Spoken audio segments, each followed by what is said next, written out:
Welcome to the Hawks Nest live stream show. My name is Brandon Kane. I welcome you on in here on a beautiful Wednesday afternoon. The sun has finally parted the clouds out here on the far east, where we have not seen a sun in many a moon. But I welcome you on in here as the light breaks in. A little bit of light maybe breaks forward for us here as the draft approaches ever so closer. March took forever, but hey, April's kind of picking up, right?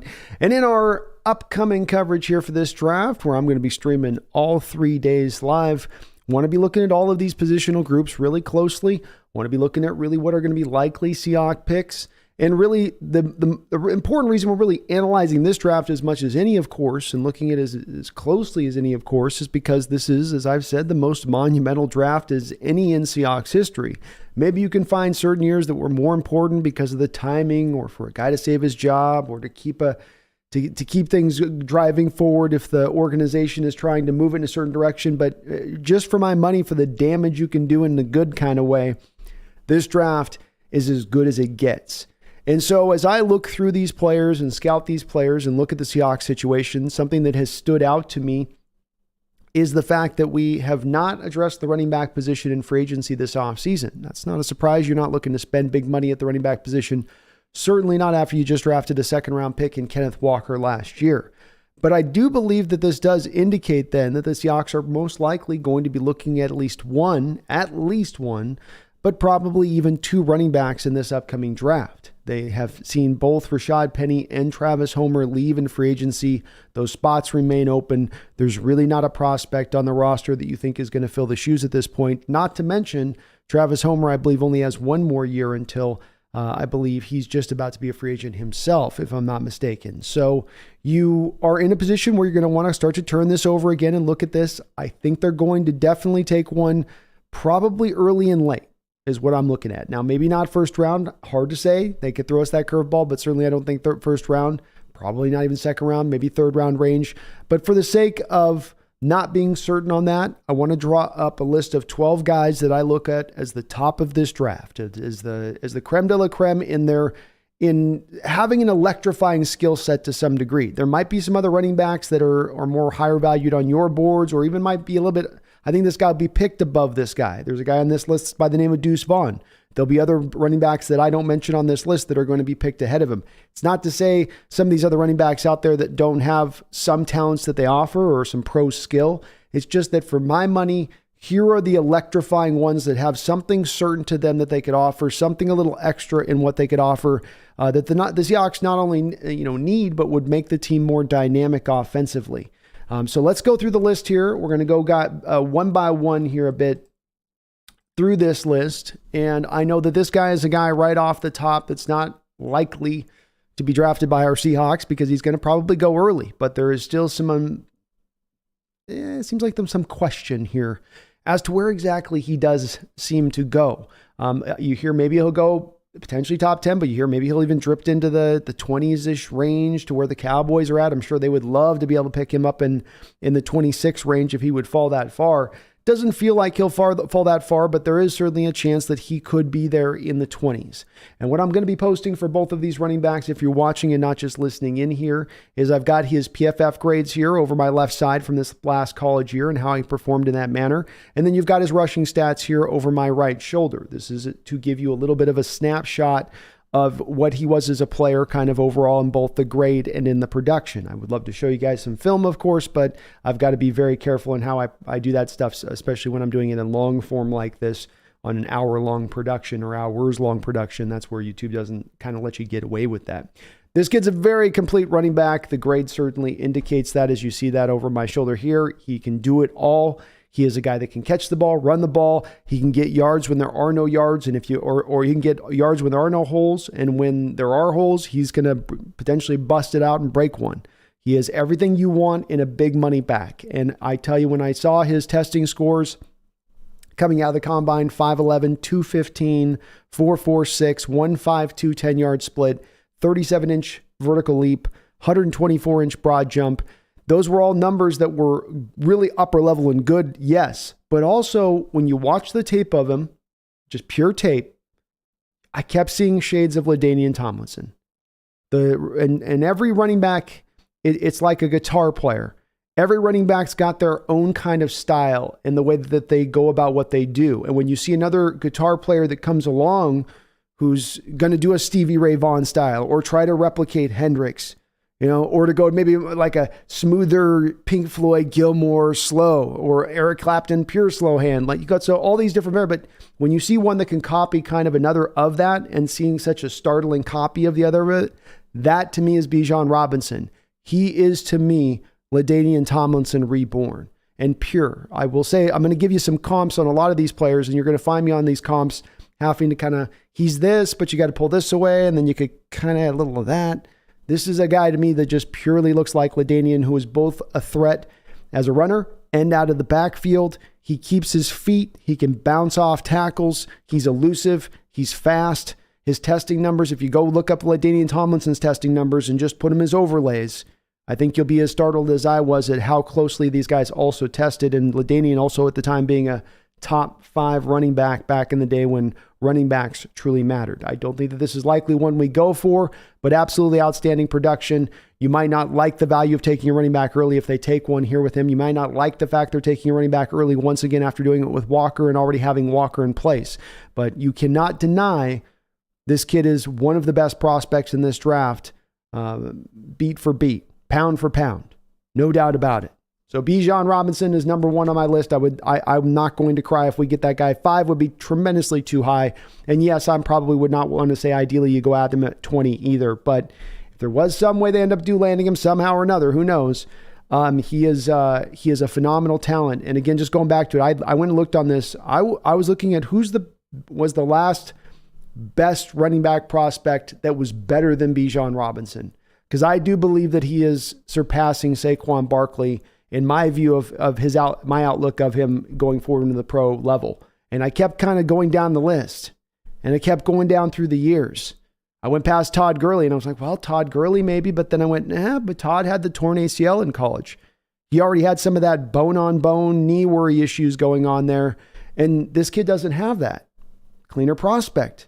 I kept going down. I think you can just about go all the way back to Adrian Peterson, who would have been even a better prospect than this kid, because that guy was just like built in a lab kind of running back.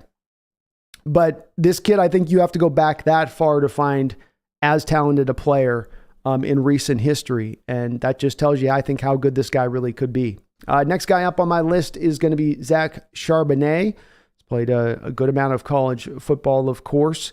Had back-to-back 1,000-yard seasons here with UCLA. Another guy like Bijan that we see in here, and a guy that gives you both the skill set. He can be a runner and he can be a pass catcher. I think Bijan can give you a little bit more in the slot, though you can tell from his slot count last year, he only had 12 snaps out of the slot there with Texas. It's just, to me, as much they didn't choose to utilize him that way because they didn't have to. But I think you could do a little bit more with him on that than you could here with Charbonnet, who I think is more, you use him out of the backfield in the screen game, or, swing him out wide in the flat, and he'll, throw him the ball, flick it over to him. That could be good in that respect of things. But a really strong runner. My comp for him was originally Steven Jackson, because he reminded me a little of him.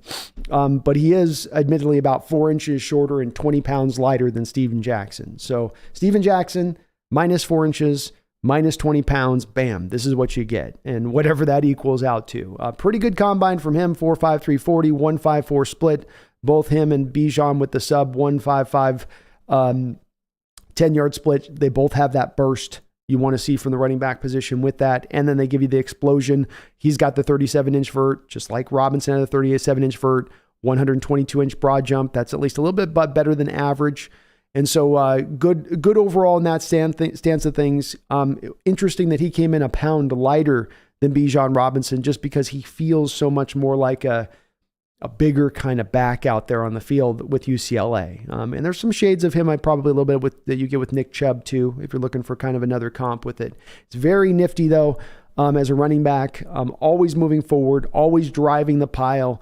With Bijan Robinson, he's an elusive guy. This guy's got some elusiveness. He can combo it a little bit, but he can also just put his head down and grind out the yards when they're there.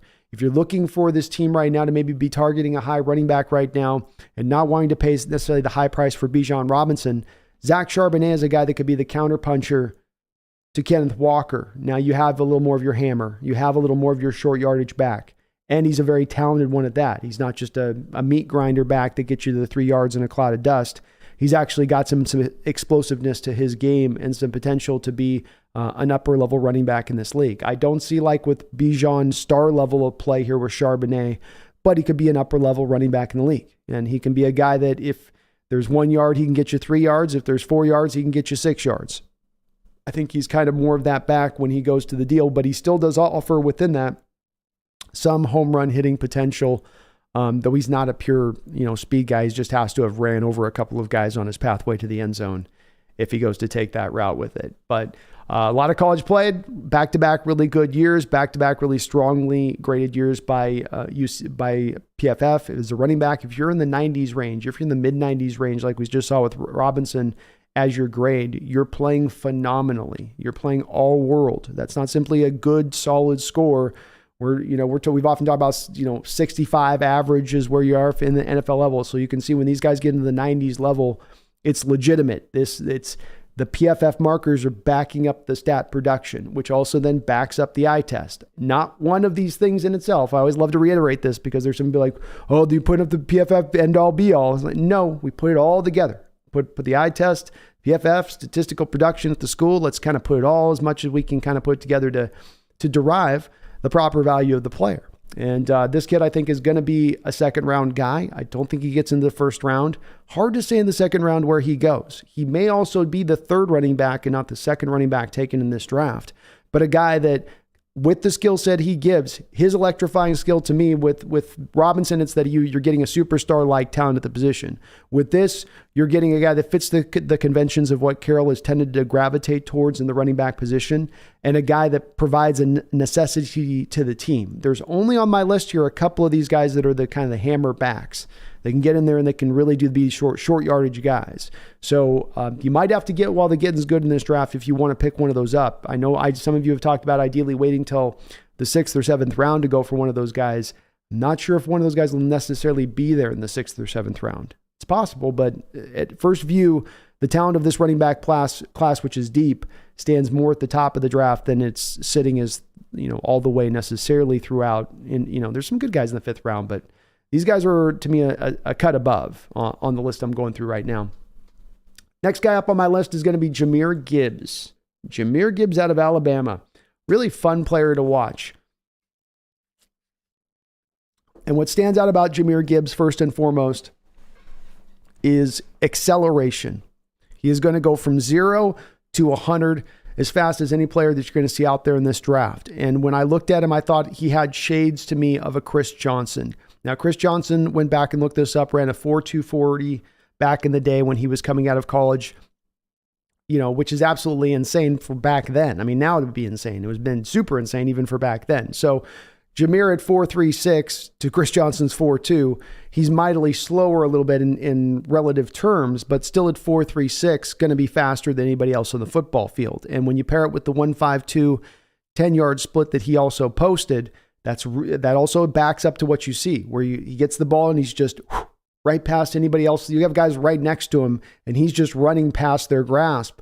Guys that look like they have an angle on him even, and he's not doing any moves. He's not doing any shakes. He's just creating with that acceleration the space to get away from them. And it stands out. It's on tape with him over and over again. You can have him start to the inside on the offensive line with the carry, and then he's just outside in an instant if he chooses to be out there.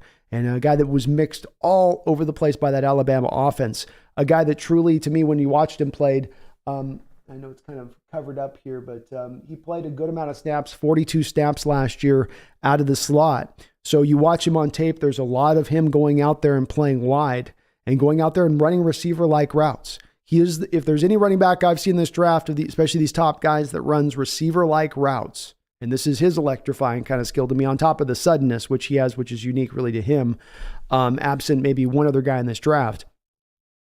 His ability to run routes out in space gives you a guy that could be a slot receiver and a guy that it's a little bit almost McCaffrey-like in watching him. Or when you watch McCaffrey come out of Stanford when they did put him out wide, he being, of course, the son of a former NFL player who used to kill our Seahawks back with Denver, Ed McCaffrey, that he'd been trained by an NFL wide receiver, so he knew how to innately run those wide receiver routes. And Jamir Gibbs absolutely can do the same thing. So that's what he gives you on tape, is a bit of both. A very solid running back. He's only 190 pounds, so you have to work him in as a weapon. He's not a guy you look to go, okay, we got to get 20 carries a game and get him a couple of. No, you don't want to wear him down. He's not a 215, 225 pound kind of ideal back from a size standpoint with that. But if you contain a little bit of the number of carries you get in touches with him and mix him around on an offense, this is a little bit what the new modern NFL is to me. It's a little bit less about the bell cow and more about the collection, especially with the 17th game, especially now as we're going to see here with the second Thursday night game. Things are going to be more testing on the depth side of it to me than it is about necessarily just having these front-running guys that is just you have your one guy and then your backup guy who goes in there and holds on for dear life until the frontline guy can get back up on the field. But Gibbs gives you a lot of versatility with his game, and I really liked how he played. But he's a strong runner for how big he is. There's no denying it at running right around sub 200 pounds as he is probably his playing weight, that he's not breaking tackles. He's not driving anybody forward. He is certainly going to be just the elusive guy trying to run around people. But the speed he runs at, you don't find many running backs in any kind of draft that move this kind of way. And I will say, we looked at recent running back classes, by the way. One of the reasons I think that this is going to be driven to being one we take 2 running backs in has to do with the fact that the recent running back classes have been so bad. And I think John's going to look to strike this year when the iron's hot, when it's good, when you've got some talent for the first time in a couple of years, where you look over the last couple of years and the number of backs that especially went early, fewer and far between. Some of that's the analytics stuff clipping in, but some of that's also just not the good running back talent that's been out there versus this year, which to me, it's a little bit more legitimate in that respect of things. But Gibbs, I believe, could be potentially the second running back off the board. Some team could end up viewing him as that kind of weapon. I mean, Kansas City, for instance, could take a look at him. I know they got Pacheco there, but him in tandem with Pacheco, and you move him all around the place and give him Mahomes, this kind of guy just to throw to and let him go run away from people. Wouldn't surprise me if he snuck up into the first round in this upcoming draft, but he's going to be taken in the second round, right there, probably right around where Charbonnet is, one of the two overtaking the other. My next guy up on this list is going to be a guy who's been a riser on my board lately, faster and faster. I watched his tape and I put him up kind of higher because I was like, boy, I really like this guy's tape. And then I ran back and watched the tape a little bit more. I know I really like his tape. And then he went and he had an amazing pro day. And I went, okay, I'm gonna have to really think about where I want to place this kid and how high I want to place him. And indeed, I'm there with it. And this is a guy to me that would be a bit of an ideal zone running back to me first and foremost. This is Israel Abanikanda, and I'm trying to work on that pronunciation, but it's coming along slowly. Let's start with the top. Ideal size. What's ideal size for a running back? About 5'11", 225. Would be about what if you get a little bit big enough to take the punishment, still small enough to be fast enough to run past everybody, but not too light that he's just going to get drugged down by arm tackles. Well, this kid came in at 5'11", 215, so about 10 pounds under, but there's a lot of guys in this draft that we might look at that might be a little bit more under that. And a Devin Archain kid is like 180 pounds or something, or even Jamir Gibbs we were talking about a second ago at 190 pounds. So this kid comes in at 215. He ran according to reports on some and this is hand time, this is not the combine, 4.2740. 4.2740. So that is lightning fast. And again, we don't just look at the PFF scores or the stats that he produced, where he put up 1,400 yards this last season and 20 touchdowns on the ground. We also paired this in with the eye test. And what does it show? One cut runner, decisive as hell. But when he usually picks the hole, it's usually the right hole. And then when he gets downhill, he's getting downhill fast. Just insane burst to this guy. We don't know what the 10-yard split is, but he's got a 128-inch broad jump, so nearly 130 inches. That's very plus for the position. And then a 41-inch vertical leap. These are 90 percentile numbers for the position. And a guy that I think is going to raise up a lot of boards the more people go back and look at his tape out of Pittsburgh, because he's got the hole and he's gone. All of these runs where he's just going up the field and he's just, because he's so fast, he creates really tough angles and he gets downhill so quickly. He doesn't provide the defenders any time to sort of diagnose the play and read and react. You need to be already kind of going in that direction to go deal with them. And if you're a step slow in that and you're a college defender in that 4.65 40 range, he's gone. He runs with strength. So you when he's running through traffic and arm tackles are getting off him, he can kind of run through those arm tackles by almost creating the power from the explosiveness, more than just being a pure raw strength power guy. He's always going fast, always going hard. He's not a dancer. He's going to put his head down. He's going to get what he can get. This is where I think the fitting in with Seattle might work to a degree, where he's not necessarily your hammer guy like Charbonnet, but he can do some of that stuff if you need to work him in as more of that short yardage back. But I just love the way he played the position and watching him snap in and snap out, where he's just pressing the hole. He's pressing that defense every time. And then when he feels the defense start to overpress the hole, he can get back to, he's got plenty of speed to get to the backside, and then he's going to open it up for a big play. And now he's challenging those safeties to take that right route to get to him. Safeties who might be 2-3 steps slower than this guy in the open field. And it puts him in quite a predicament. And you put him in an offense where any kind of holes are created, and he's got something he can work with. He's got a little bit on that tape watching. He's not, I wouldn't go Terrell Davis. That's not my comp. My comp for him is more Lamar Miller, if you want to go back to the day. But there is a little bit of that Terrell Davis like click go. Probably doesn't have quite the size of Terrell did back in the day, but there's just that gets through that hole with a pretty crazy burst. And he's come on there. You've seen here at Pitt over the last couple of years, really rounded out. Not going to give you much as a receiver. You see that with his grade, 51.5 receiving grade. Didn't see much of him catching the ball on tape either. So you're really getting rawly what he gives you as a running back, but he gives you quite a bit with that. Next guy up on my list is going to be Kendry Miller. Kendry Miller out of TCU, part of what helped that program really elevate this past year and have a really phenomenal year, one of their best in recent history, no doubt about that. And Kendry Miller, we don't have any testing numbers on him. 5'11", about 215 is where we're at approximately. I'm guessing he probably would have been like 5'10", 205 if we follow a line, because that's his posted numbers. I don't think I have his exact numbers with it, but he's been rehabbing a torn MCL this offseason, so we don't have any testing numbers from him.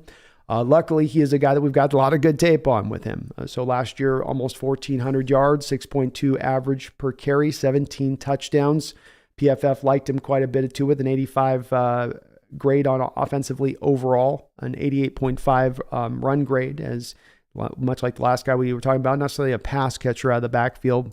As a running back, I think he's a less electric Aaron Jones. That's my comp for him. A less electric Aaron Jones. So he doesn't quite have necessarily, I think, the top end speed of Jones, but he's got the same ability Jones has of getting downhill and then coming through the line of scrimmage, and it can be kind of a partially open hole. It could be a body laying over the hole. And he's so good about picking his feet up through traffic, finding his way through traffic, bringing in an occasional spin move, bringing in some occasional creativity in order to get himself loose then from that, but always finding the way to keep his feet while going kind of full speed. He's got all the moves in the book that you could want from a running back: jukes, dead legs, spins, hesitation, sharp cuts.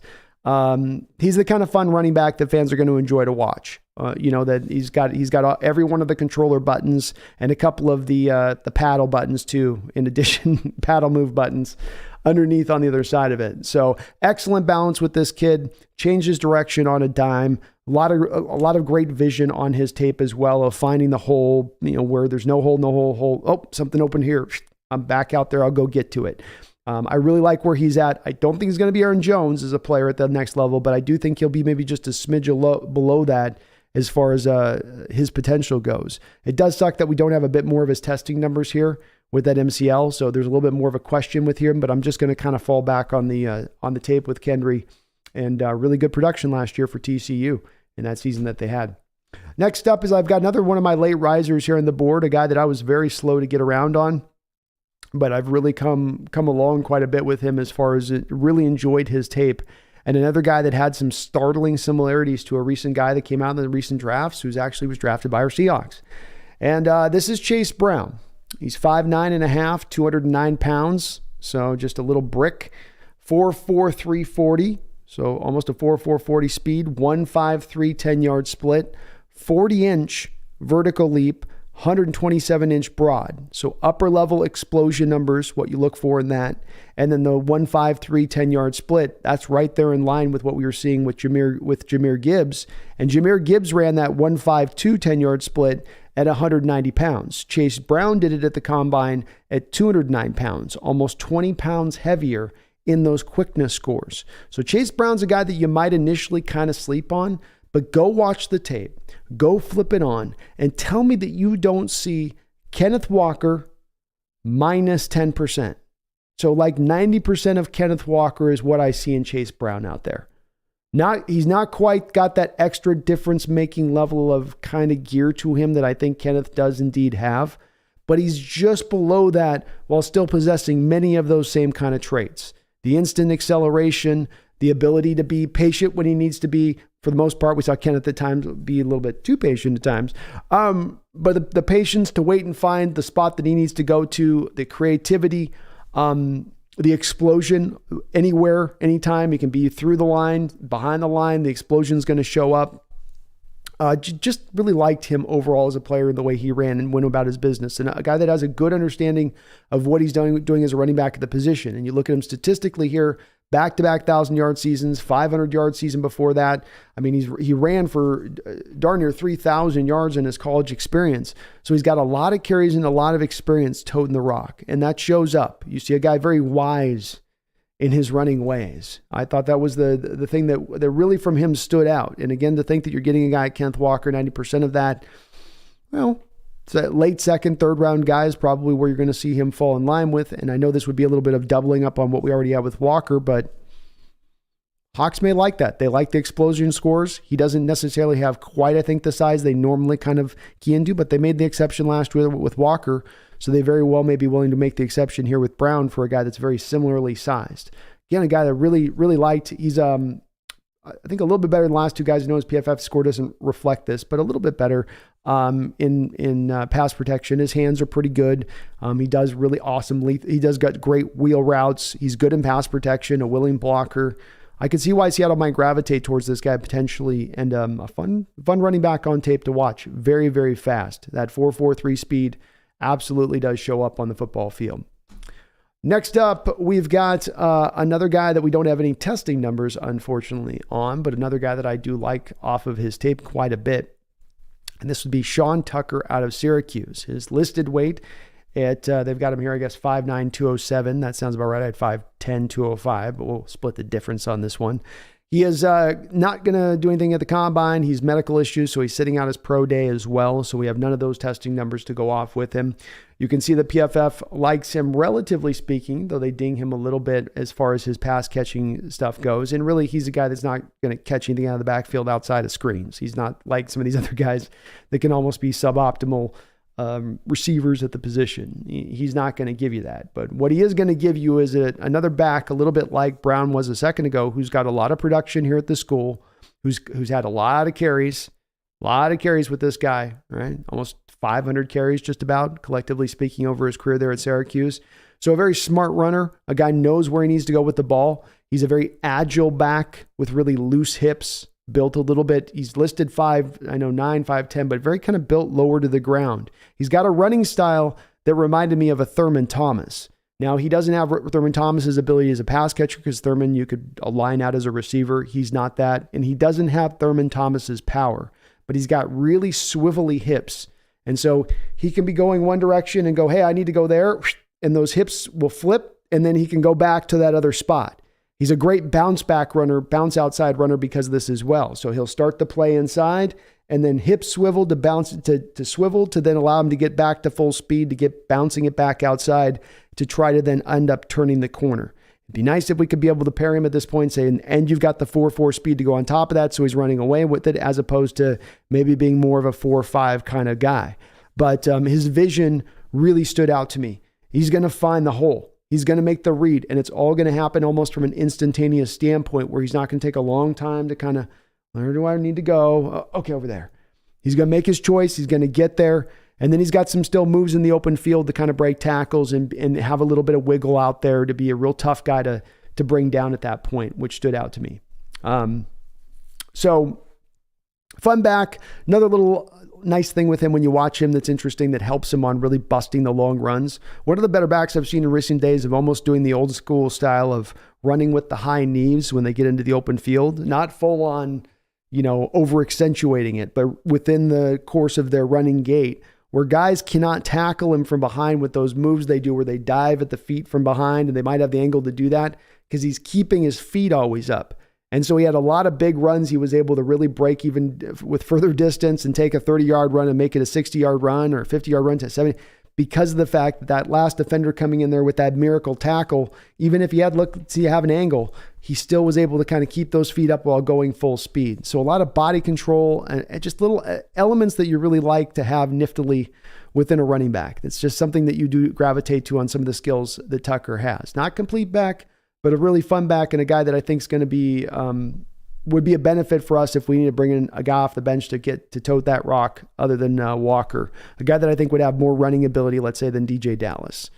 Next guy up is another late riser on the board, a guy that some of you put me on to earlier on this guy. And I've really liked what I've looked at from him.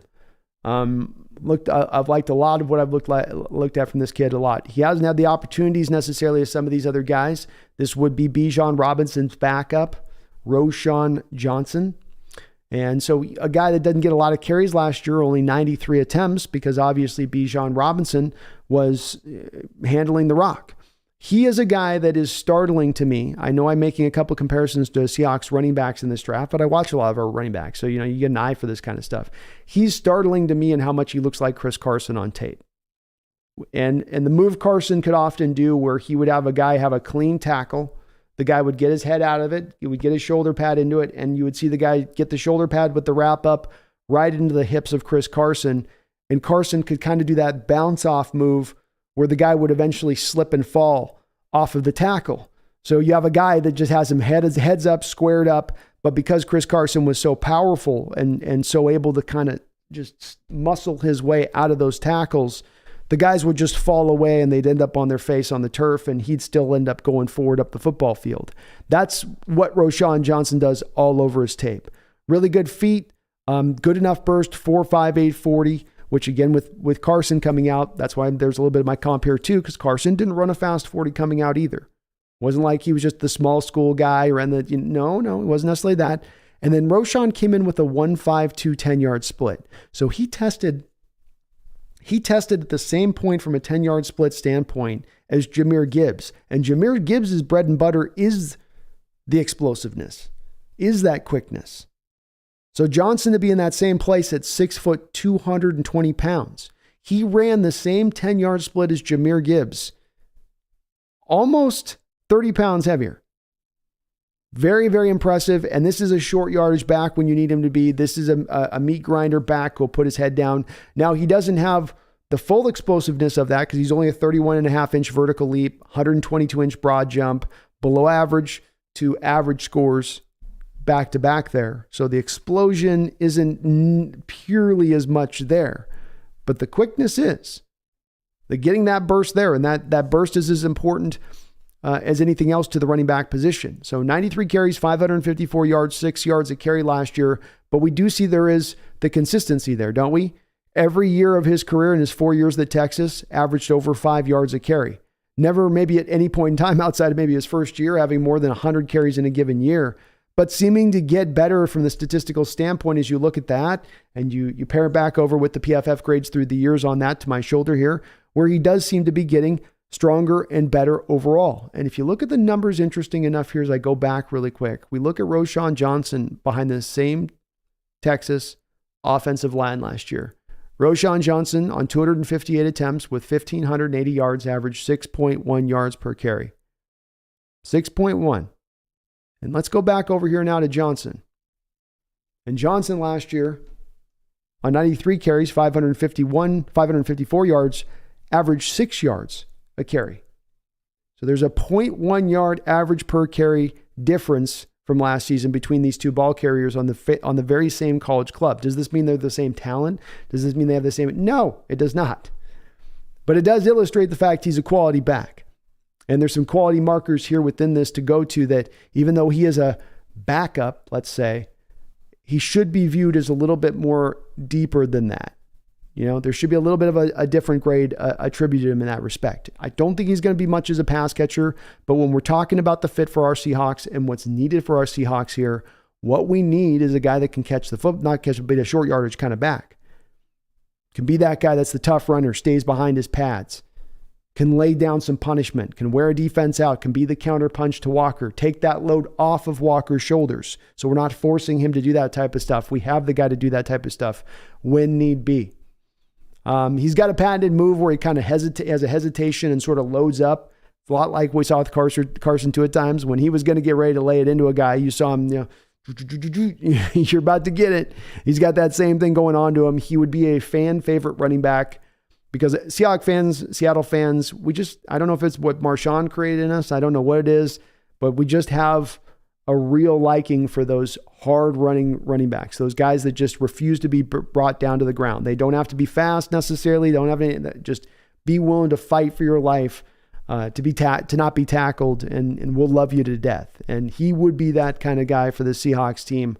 A guy that's rising up the boards again, another guy that I think is going to surprise some people about where he's finally drafted versus maybe where he started out in this evaluation process as maybe kind of a fifth roundish kind of guy. He's going to go, I think, now more third round, and maybe, I think about third round is where he probably ends up heading to. But fun player on tape, Roshan. We go in the opposite direction from Roshan now. We go to the other end of the scale here, from the 6-foot banger to the 5'9" nimbly pimbly cat, to the guy that can run around you. Even when you got a line on him, even with you just an arm's length away from you, he somehow finds a way to get some distance from you. I'm still trying to get the full testing scores here for Tajae, but I had 39-inch vertical leap, 125-inch broad jump, 5'9", 204 pounds. So a little bit of a smaller guy, a little smaller, but a very quick, very sudden, with excellent vision. So a guy that's talked a lot about what he does out of the backfield, and certainly what he does out of the backfield is good. The grade reflects that here. But he's also an excellent running back. He can work in space. He can break tackles from a foot away. He'll break the tackle and you don't get a hand on him. He's so very elusive. I like the good open field jets. A little bit of what I would have liked to have seen a pairing with the tape would have been those testing scores on where he's at on his 40 exactly. And maybe I just couldn't find that and it's been posted somewhere. But you did want to see a little bit more of where he was at on his 40. Is he going to be a guy coming in at 4.55 at 5'9", 205? Does he have not just the quickness, but the long speed as well? It looks like it on tape that he does have that. He also does run really well he runs with a good amount of power for a smaller back. A guy that would probably give you a little bit closer in realm to what you have already with Kenneth Walker to a degree. I think he's a little more, even better as out of the backfield goes. But again, a guy with so much talent and as good an open field tackle breaker as we have in this draft. He's got the Dante Hall joystick-like moves to him in his open field moves. And he'll take your breath away sometimes in how he can break a tackle where you just did not see him doing that. How did he see to make that cut? How did he see to cut that back up? Give the guy a shake, break back across the field. And some did say that he was the best back at the Senior Bowl. So I think it's another guy that, if you look through the evaluation process, really did well there. Seemed to be one of the stars out there at the Senior Bowl. I got to keep an eye on. I don't know if he'd be a hawk target, but if we're looking at third down back, you lost Travis Homer. You're looking for a third down back to fill in there. You want a really talented guy to do so. I see this guy as being a guy that could do that and then give you some carries as well. Not just have to be just stifled into being just a third down back, but actually a guy that can kind of operate as a conventional back as well. My comp for Tajae Spears would be Devontae Freeman, the Atlanta Falcons running back. Kind of a little guy, real sudden in that way. I think he's very similar to him. Very much echoes of that guy. So didn't have a long career, but Devontae was effective for a good amount of time. And I think this kid could be too. Next up, we got Tank Bigsby. Pretty funny. One of those guys that's named, we got two guys in this draft named Tank that are not tanks. It's one of those, like, you call the tall guy tiny, I guess. I don't know how they get these names exactly, but hey, so be it. Nicknames are nicknames. But Tank Bigsby, 6 foot 210 out of Auburn. Really nice to see him run a 4.56 40. recently, because that was something you worry about on tape with him, where he has the long speed there with him. I think there's some burst, but does he just slow down in that long period? Am I only looking at a guy that I'm getting 15-yard gains at the top end of things at the pro level? That's his top out. There is no real big play potential here, but I think even with 4, 5, 6, there's just enough there to think, okay, he can kind of get away with that. He did post also the 1.54 10-yard split. So the quickness was there, even if the speed wasn't. So you feel fine with him at that. That's why I like to, in part of what I saw with him from the tape, I was better about keeping him here at this spot in the draft and thinking this is right around where he'll go. 32.5-inch vertical leap and 119-inch broad jump. So not really necessarily vertical numbers there, or not explosive numbers there. A little bit below average on either respective things.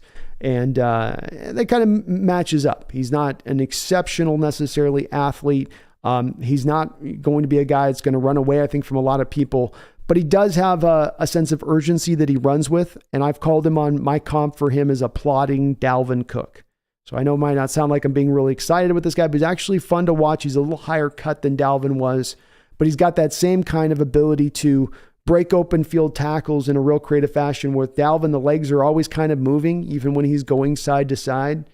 There's always those feet are always in constant motion. And that's the same thing with this guy. Is even when he's making lateral cuts, and he can make some very sharp lateral cuts, and then pair that with really good acceleration, he's doing so by keeping those feet always moving. And another guy that helps to keep himself from getting drugged down by sidearm tackles or glancing blows. You've got to have a good arm on him to bring him down, not because of the power or strength or anything on that, but just because he's always creating those extra couple of yards, bouncing here, bouncing there, going a little bit more sideways, forcing you to really get onto him to make the tackle. Some big playability with him, but I think a guy that consistently is going to, with some of his vision as a runner and some of his quickness, could be a guy that could fit well into our kind of zone scheme, where that could work really well together, I think. The holes created, get there, and then at the second level, make a couple men miss. And again, not going to be a big home run hitter guy, but then can consistently, if those holes were there, give you that extra 10-yard gain on the 7-yard run with that one little extra cut that he could kind of make. Fun prospect, good hands out of the backfield on him as well. Very creative runner was a Tank Bigsby. Next guy up on the list here is going to be Kenny McIntosh, guy that's actually been probably a slider in this draft process, just a little bit from where he was thought of to begin things off. You can see with him, as far as the statistical plane goes, 150 carries last year was more carries than he had the last 3 years combined. He put up 829 yards with that fantastic Georgia team, 5.5 yards per carry. I didn't put as well. He did great as a receiver as well, so he posted some fine receiving numbers to go along with that. The PFF score absolutely reflects this, as you can see, with the 86.9 grade as a receiver to go with the 84.2 grade as a runner. So they liked both of what he did in a major way, and we've seen with a lot of these running backs, their grades as receiving in this so far have not been good. So he's a difference maker in this category in this draft in that respect, and that he is a guy, much like Gibbs, you can align out wide. He's right there with Gibbs as being a guy that both these two guys are almost sub receivers if you line them out as slot. And that is the way Georgia used them quite a bit. He put him out there on that slot, let him operate out there, let him show his explosiveness, because though he's not fast, 4.6, 240, he is running by nobody. Again, the 1.54 10-yard split. If you're below that 1.55 10-yard split, you're in a place where you're going to be cooking. You are going to be absolutely in that optimal burst place you want with the running backs. You want the 7 yards of burst with the running backs. Yes, you would love to have the long speed, but before the long speed, you need that burst, right? Because you're not getting to the long speed if you can't get through the traffic at the front. You might have that long speed, but if it takes you 25 yards to get up to speed, it's not as valuable to me to the guy who in his first 10 steps or within his first 3 steps is at full speed. And so McIntosh is another guy like that. And that's why he works both inside and as a running back. Not great other numbers down the line, 32.5-inch vertical leap, 113 broad jump. This is why I've got him a little more dipped down versus some of his production and his all-around unique versatility that he supplies. But nonetheless, the tape on him is really nice. He had a good Senior Bowl, I believe he went out to, and played out pretty well there. He does run a little bit upright as a running back. And so I do have a little bit of tiny worries with him on getting a little bit more behind his pads, not looking like a running back playing receiver playing running back, but instead looking like a guy that can play receiver or play running back and will look, like he can do some of both. But a guy, again, like I was saying with Tajae Spears, that to me, he's not as dynamic as Spears, maybe doesn't offer as much of the consistent running game, but if you're looking for getting a third down running back kind of specialist guy in around the 4th round range, McIntosh would not necessarily be the worst of options here. 4th, 5th round range, grabbing him. I don't think he'll last quite to the 5th because he can be a true receiver running back like Gibbs. They're in their own kind of class from these other running backs in that respective things. But the versatility would fit to something that we do have as a need on our team and is unique into this draft. Good player, gives you a lot. You just can't ever really look to have him as a bell cow, but we're not looking at any of these guys as bell cow. Next guy up that I'm going to give you is going to be my Marshawn Lynch of this draft. Not Marshawn Lynch in that he equals out the same talent level of Marshawn Lynch. Not that he's going to be Marshawn Lynch 2.0. He's beast mode, minus 20 pounds, quickness, and speed. So he's not in the realm of that. But we're talking again about now 4th, 5th round ranges. We're out of the 2nd, we're out of the 3rd, we're out of the 1st, we're in the 4th round. And many of you guys have called for wanting to see that hammer. Many of you have called for wanting to see the hammer that we take later in the draft into the middle round portion. If you're looking for the ideal, if you're looking for the guy that hits those, checks off all those boxes in that way, Rodriguez is the guy that would fill that mark for you. He wears the number 24. There's no doubt about it that he's been influenced by Marshawn. I think he's even got the visor. But his running style even is like, he's even like a kid that's been watching Marshawn that's trying to like emulate his style with the split-legged style too. Right? With the kind of the outward legs and the way he's running with the ball. But he's as tough of a runner as you'll find in this draft. He is going to fight. He's going to claw. He's not going to give up.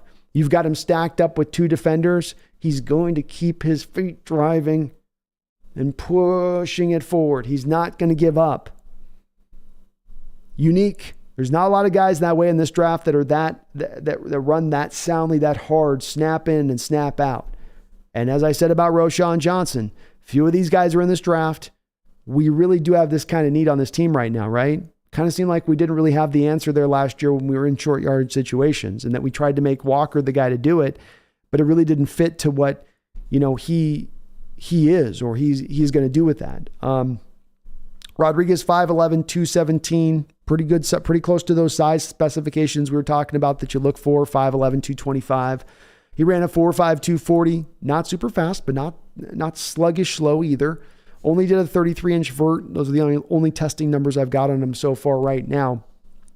But a guy in the 4th round, if we were to take, I'd feel perfectly fine with. You pair this kid up with Walker and then DJ Dallas in there sprinkled in. I'm going to feel a little bit better about the running back room and a guy that, look at his production, going back now 4 years there. First post, 533 yards his first or second year essentially there at Kentucky because he got a cup of coffee in the first year with 2 carries. Next year, 119 carries, 785 yards. Year after that, he goes up to 1,279. This past year now, his production dipped, it would look like on the surface at 175 carries with 900 yards. But go look at his PFF grade and you'll notice, well, wait, the PFF grade though has him still up at 90.8, 90.7 as a runner. So what's going on there? Well, he was injured most of the year.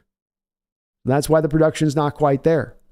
Certainly, maybe the yard per carry dipped down a little bit, but that whole Kentucky team, as we've often referenced with Will Levis, was not good last year. And that offense consisted of Will Levis and Chris Rodriguez. That was all they had to offer to go at the SEC defenses across the board. And they were not enough. Still average 5+ yards per carry within that. So good, very good player, knows what to do with the rock. He's not going to mess around. He's not going to waste time and dance.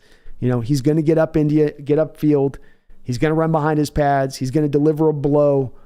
He's going to wear defenses down, get him to make business decisions over the course of the game.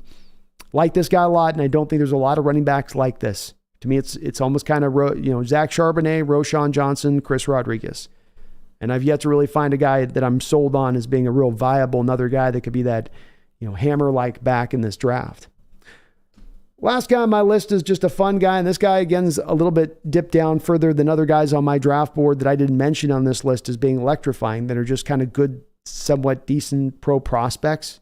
But I'm enamored, I tell you, with Deuce Vaughn. Unusual as they come. This kid is 5'5", 179 pounds, out of Kansas State. Did a 35.5-inch vertical leap, 116-inch broad jump, 17 reps, 27 and 3/4 inch arms. So teensy tiny, itty bitty, teeny weeny arms. 5'5". You say, Brandon, what are we doing here? What are we doing here? Why are you bringing this guy up to me? I'm bringing him up to him because at the end of the day, beyond application of metric numbers of size, it is the tape. It's the tape you turn on at the end of the day and you become sold or denied by. And 5'5" is tiny. I'm not going to deny it. I'm not going to dress it up. But we always do go back to when we go at size numbers and whatnot, is there a past of a guy who could play the position at that size? And again, understanding we're not talking about this being a first-round pick here, or second-round pick, or a third-round pick. We're talking about now we're in the mid-range of the draft. I think all of you would agree at that point. We're not really going to get caught up too much on, oh, that's an overreach. You got that guy in the 4th round. Oh, my God, the 4th round? You could have had a superstar in the 4th round, and instead you took that guy. No, none of us are saying that, right? No, nobody's going out there. So with this guy, I think that he's got a little bit of some of that kind of Barry Sanders shiftiness for his being an undersized guy to him. He's not going to be Barry. My actual player comp for him is Darren Sproles. But Darren Sproles had a really good career at this same kind of size. Vaughn is going to probably be like 20 pounds lighter than Sproles was, maybe 10 to 15 pounds lighter than Sproles was. But as you can see with his production, which is absolutely legitimate, he ran for 1,400 yards in 2021, then even topped it now this last year in 2022 with 1,550 yards, 27 touchdowns rushing over the last couple of years. And I know I don't have the receiving numbers posted, but you can see with the receiving grade from PFF as well that he's also solid out of the backfield as a pass catcher. He can run those McCaffrey-like routes as a pass catcher, but he is 5'5". He is small, but he's absolutely dynamic. And he finds a way to easily break tackles by he'll chain moves together, dead leg to a juke to a spin, and he's right out of the tackle. It's pretty amazing to watch at times. He runs the receiver's routes with the same kind of tempo you look for there. He can even change up a little bit of his route running tempo, where sometimes running backs get out there as a receiver and they're just running full speed on their routes. They're not trying to really set anything up. They're just get to the spot, get to the spot, get to the spot. You know, with him, he's got a little bit of a tempo in the way that he does it. But I come back to really, to me, with this it's a bit of like the Jamir Gibbs thing when I look at Deuce Vaughn. Get the guy touches. Get him in as your third down back if you want. Find a way to get him 10 touches a game over the course of a football game as you mix that in with Kenneth Walker. And I feel like this guy's going to be a plus player for you. I feel like he's going to put up plus statistics for you. He's going to help your offense be more productive, more electric. I feel like that's what he gives you. But a very fun player in Deuce Vaughn to watch on tape. A guy that you got to go to the tape on. You got to get past the 5'5" thing. I know what it is. It's hard. 180 pounds. Oh, how's that going to work? And yeah, if guys do get their hands on him at the pro level, they'll drag him down. But find a way to let him work in space. Let him work out of the backfield a little bit. Challenge some linebackers in the open field to try to stay with him in coverage. I think a smart team could find a way to get some utilization out of him. And I keep coming back to those numbers.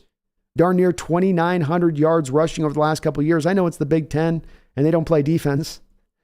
They certainly don't play. They certainly don't stop the run in the Big Ten. But those numbers are still legit in a major conference. And I say 4th, 5th round. That guy's sitting there right there. That would be a thing you could add that would fill in that spot that Travis Homer has vacated. And just a fun, unique player in this draft. That is my list, though, folks. Let's see what you guys think about my list here, and if I maybe missed a guy that you guys thought would be a great name to add on here. I know I went really long way around on that one. I wanted to go through these names. I think one of these guys I mentioned is going to be a Seattle Seahawk come draft day. I do not think the team is merely going to wait in the 5th and the 6th round to take a couple of back-end running backs in this draft and go, okay, we're done, good. I'm not buying that they're going to go that direction of it. I think that you're probably going to see at least a guy taken in the 4th round, I would say, as a minimum. But most likely even a guy even up in that 3rd round range. It's possible. But 4th round, I would say at least minimum. And one of these guys I mentioned will be in that 4th round, I think, and would be fits, not just from a talent standpoint, but also for what this team needs from the running back position in this offense, along with Kenneth Walker. Kenneth Walker's the bell cow. Kenneth Walker's the guy that's going to get the majority of the carries. But we've watched in recent years our running back room just get absolutely run through as far as just destroyed by injury right and left. Ever since Marshawn left, I've called it the beast mode curse because I can't make any sense of it. Doesn't matter whether your name's Thomas Rawls, Chris Carson, Rashad Penny, Eddie Lacy, Travis Homer, DJ Dallas.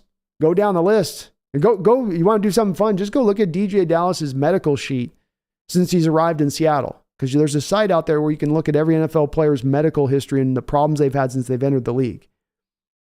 And the guy's been in an infirmary unit. The guy's been injured a lot. So he's been beat up and he's hardly played. We've got to get the depth. We've got to make it still a continued strength, because if we let that talent drop off and we start getting back into that broken area of having to sign guys off the streets, we've seen that definitely does then impact the level the offense can perform at. We've seen that over a couple times in recent years. It all kind of washes down. Talent at the position does, at the end of the day, matter. And you want to definitely build into something that's happened and occurred over the last about 5 or 6 years in that respect of things. Do me a favor, please, folks. If you do like what you're listening to, hit that subscribe, hit that like button, do all that good stuff, do all that funky stuff I appreciate. And thank you to everybody for watching. Hope you guys are all having a great night. I know I'm a little bit behind on my donos, and I'm sorry about that, but I wanted to get through my initial spiel, so you guys know I do my thing with that. All Pro Seahawks, thank you for the $5 donation. It says, do you think there would be a legitimate interest in Bijan Robinson if he's there at 20? I do, but I could also be thinking this a little bit further ahead in the way that I'm viewing it versus the way that the front office views it. My thinking on this is this. The way the Seahawks have viewed the running back position has been one that they've always looked at it being one that they value, right? And we're looking at this in Coach Carroll and John Schneider's time here in All Pro Seahawks. Sorry about the length of time it took me to respond, but whenever I do my opening spiel, folks, it's going to take me a sec to get to those donos. So we look at them in their history here. You gave up 2 4th-round picks for Marshawn Lynch. You put a 2nd-round pick on Christian Michael back in the day, even when you had Marshawn Lynch. I think you did, a 3rd-round pick on Robert, or 3rd or 4th-round pick on Robert Turbin, 4th-round pick on DJ Dallas, 1st-round pick on Rashad Penny, 2nd-round pick on Kenneth Walker. This hasn't really changed throughout their time here, being that they will be willing to take a running back high. The analytic people say don't do it. There's many of a Seahawk fan contingent out there that say there's no way you should ever do it. You heard from these folks quite mightily on the end of the selecting of Kenneth Walker last year. And I'm sure they would be even louder this year if you were to take Bijan at 20. But this isn't about what those folks think or what the analytical folks think. This is about what I think John Schneider and Coach Carroll think, and about how they view the running back position. And if they've already in the past, to me, All Pro Seahawks, been willing to show that they value the position to making this many picks this high towards that position, I think that there would be something else building in as an extra factor, being that they would start to witness and recognize the very same thing I am, which is that whether they build up the depth that they're there or not in recent years, whether they just try to go with one guy and get by with the rest, every single year that full running back room gets decimated by injuries. Now you can build that into your plan or you can ignore that, but that is the reality of it. And so I feel like you if that's the reality, if that's what they've been dealing with over and over in this respect of things, then let's build into our plan a way to avoid that, or a way to mitigate that as much as possible. You can only carry the 4 running backs, so we can't go beyond that, but we can at least get the 4 guys that we feel have had a past history of not bad injury, have durability on their side based on everything that we can tell, and then try to roll the dice from there, but also get the talent too. Also get the guys that can get it done. So I think there would be a legitimate interest on their part, All Pro Seahawks, because I think they're going to recognize those factors and build in with the fact that they obviously have valued the running back position in that way in the past. They've never gone 20 necessarily, right? Penny is the highest they've ever drafted.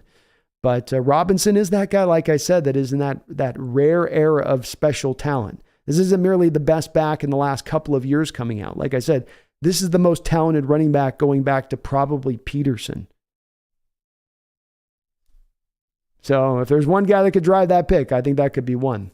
Thank you, though. Appreciate you on that All-Pro Seahawks. And sorry again, took me a little bit of time to acknowledge the dono. Megan, thank you for the $20 donation, Megan. Says, surprised by Ryan Neal going to Tampa Bay and was hoping there was a chance to bring him back. What do you think, B? And did you see him going to Tampa?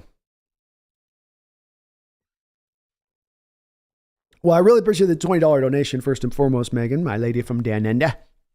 And I hope you're doing well out there tonight. The whole thing doesn't make a lot of sense to me with the Neal situation, Megan. That's why I'm sort of collecting my thoughts. I'm not sure what to make of it. I've pondered and wondered whether it was some of him coming to the front office and saying, I want an opportunity to go elsewhere and have another opportunity somewhere else.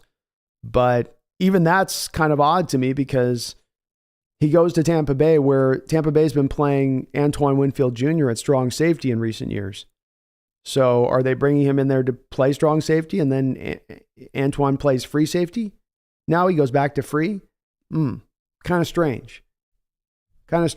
And it doesn't seem like, we'll see what the final numbers are. I don't know if he's going to make that much more than he would have made here. But I thought that he was leaving for opportunity as much as anything else at that point. We'll figure out the full story on this at some point, Megan. It's too much conjecture at this point. But you didn't save that much money by releasing him. I didn't expect he was going to come back at that point because you already had him on a pretty cheap cost anyway, Megan. If he was going to come back, he was going to make probably, about $1.5 million on a veteran min. So, you're only saving $1 million by doing that at that point. Not to mention you've kind of spurred the player a little bit by going that route. So I didn't think he was going to come back. But I feel like we're going to at some point get a soundbite from Schneider or Carroll saying, he was looking at the depth of the situation on this team. He saw the Julian Love signing. This happened after, of course, the Julian Love signing. So this is where I'm trying to put two and two together on this, Megan, to say he saw that happen. He went, oh, okay. Unless something goes freakishly wrong this upcoming season, I've got no chance in hell of getting on this football field outside of dime package situations. And we run dime about 6% of the time. So then I'm going to go into a free agent next year with completely depressed value. That's why I thought that he could have gone to front office and said, give me another pathway to get out there and go get my next contract, Megan. But the bottom line on this, it does suck. Brendan was pretty beat up on it last night, and talking to him, he was pretty angry about it. And I get it. I was frustrated too with it. It's, you don't want to have every move that you make be one where you're gaining, a step in a forward half and then you have to take a step back as soon as you take that move and make that move. You have to cut a Shelby Harris to get a Draymond Jones. You have to cut a Ryan Neal to get a Julian Love. It doesn't feel like you're taking those big, huge steps forward in matching the San Francisco Niners step for step in what they're doing. It just feels like you're doing kind of moderate little increases a little bit with that, in full at least. But we'll see. Long off season still, Megan, so we'll see how this kind of all fully plays out. And I will say this, Neal wasn't likely to be a long-term fixture here. So he was only a one-year deal, but what a nice one for $2.67 million. That's a nice bit of insurance to have for Jamal Adams and him potentially going down again to a major injury. Megan, thank you for another $5 donation. It says, been meaning to ask you for a while, B, what makes a player a bust to you? How do you determine this? I'd love to say that there's a scientific application for it that I've gotten in my mind, Megan, where after years of study, I've added it as 7 games started, minimum 50 PFF score, for receivers, they must have 67 catches. I've not done it that way, Megan. And maybe I probably should, because maybe it's one that you shouldn't label out as being an eyeball situation, I would say it's a complicated answer. And thank you again for the donos. But I would say it's a complicated answer because it certainly is going to be arbitrary and it's going to depend by person on this. There's not going to be one. My definition is certainly not going to match to what others' definition is. I think most of the time, if you gather up a bunch of crew of football fans into a room and you bring up some players' names about whether or not they're busts or not, I think you're going to get fans pretty uniformly agreed on it. So even though there's not that well-defined definition of what a bust is. Fans kind of know it when they do see it, Megan, even the most random differentiated fans across the board. So,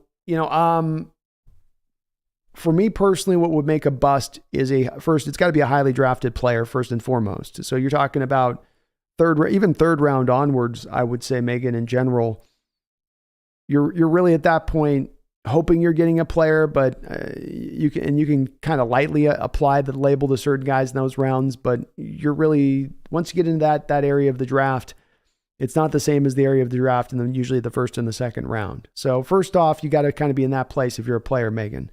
The other part on the bust is that I think you've got to be a player that comes in and you just are not able to be, to me, a league average starter, even if you're drafted high. Because if I'm picking you high, and you should be able to just a league average starter should be what you're able to hit. But even if you're just able to play and play consistently. So to give some comparisons on this, trying to kind of think of this. So, like, is Jermaine Ifedi a bust? I mean, he's technically played a lot of football games. He started a lot of football games for Seattle, but he was never at any point a really good football player. I don't think you can necessarily file him as being a bust, Megan, as just not a good pick, not a good player, but did play a lot of football. So a bust to me is a guy, not really able to get on the field, doesn't give you any sort of consistency of play, doesn't give you any sort of consistency of production. But it is a bit of the combinations of those factors. I mean, is LJ Collier a bust? I don't really think that he's necessarily a bust. He's like Ifedi. You pick those guys at the end of the first round. We got to put that perspective on the front of this. That's not the same as picking those guys fifth overall. And so it's hard to put that label on them when they've had so many games they've started. They've just not been good players, and that doesn't make those picks still good. So there's a gray area, I think, Megan, between being a bust and that just wasn't a good pick. But to me, like an Eskridge would be more of your bust varieties. He lines up in that first or second round, can't get on the football field, not showing any development, not able to consistently give you anything. That's why I say I think the average fan with this, Megan, if we bring up names, we go Jamarcus Muscle, bust, right? Trying to go through some names here in my mind, there's again, the names you'll know when you say them. I'm trying to think of some other names here off the top of my head. They're not coming to me, but I wish I could give you a better definition on it, Megan, but it is a little vague. It is a little gut instinct, but I do offer, Megan, even though it's that, most of us would agree on those names when we bring them up of, yeah, that's that. And even if it's a slight disagreement, it's really more of a semantical issue than it is disagreement at that point. Wish I had a better answer on that one, but I don't. Wu-Tang, thank you for the $5 donation. And Megan, thank you for that double dono. You're awesome as always. Appreciate you. Wu-Tang, thank you for the $5 donation. Says, love Roshan if he falls late. Given K9's explosive, nimble style, I think a bigger, more torquey downhill runner would be a great complementary piece. I agree 100% with that, man. And I don't think that he's going to fall late, unfortunately, Wu-Tang. I think with the testing numbers that he had and how hard he runs on film, and then people understanding that the reason he doesn't have carries is because you have Bijan Robinson, this generational like talent at the running back position in front of him. That's not his fault or should ding him necessarily in his outlook as a pro. So, I think he is going to be, to me right now, minimum Wu-Tang, fourth round is where that's his ceiling. That's as far as he falls is the fourth round. And most likely you're going to have to go into the third to get Roshan at this point, based on what I'm hearing and what I'm reading online. Would have loved to get him later too, Wu-Tang, but I think you're going to have to pull that trigger a little earlier if you want to, because his rep is on the rise. His stock's bumping up, Thank you for the $5 donation. Taker610 says, with a $2 donation, says, do you remember Maurice Jones-Drew? Absolutely, I remember Maurice Jones-Drew. I'm sure many of the Husky fans out there remember that one cold Saturday, drizzling rain, typical fall, and the Bruins came to town, and Maurice, they called him at the time MJD, absolutely lit us up. We made that guy look like freaking Barry Sanders that day. I think what he run for like 250 yards or something on the Huskies at home. But a great pro, a really low built to the ground guy, a guy that when we look at a couple of these other smaller guys that are in this draft that are the 5'9", 5'8", right? Even Deuce Vaughn at 5'5", where they're not really carrying the weight to them. Whereas Maurice Jones-Drew had that thicker lower half. He kind of had those shorter little legs to him and the taller body to him, but he was heavier of weight taker. You know, he was a guy that probably was 215. I'd love to go back and look at where he was at on his pro day, but it had to have been at least 215 to 225 on his pro day. So he actually carried that weight you actually like to see on those backs, even though he was a guy that was certainly 5'7" at the time, definitely a smaller guy. But he was a fun back, real nimble guy, real small little legs, real big upper body, real long upper body. Almost like a little video game running back in the way he looked on the field. He killed the Huskies that day. That was brutal to watch, though. It was just carry after carry. He was going for 50. Ski Nation, thank you for the $5 donation. I appreciate it, Ski. And sorry on these late on these donos, guys. My bad. Sup, first round on 2 defensive line. Sup, first round on 2 defensive line. Second round to find a good running back and O-line. That seems like a decent route to me. We don't need a one-dimensional wide receiver that high. I agree with you, Ski Nation. I don't look at this draft as much as I think some other Seahawks fans might, in that the wide receiver position is in such a dire need for us, especially if we're talking about it up at the top of the draft. I would gravitate away from that as well.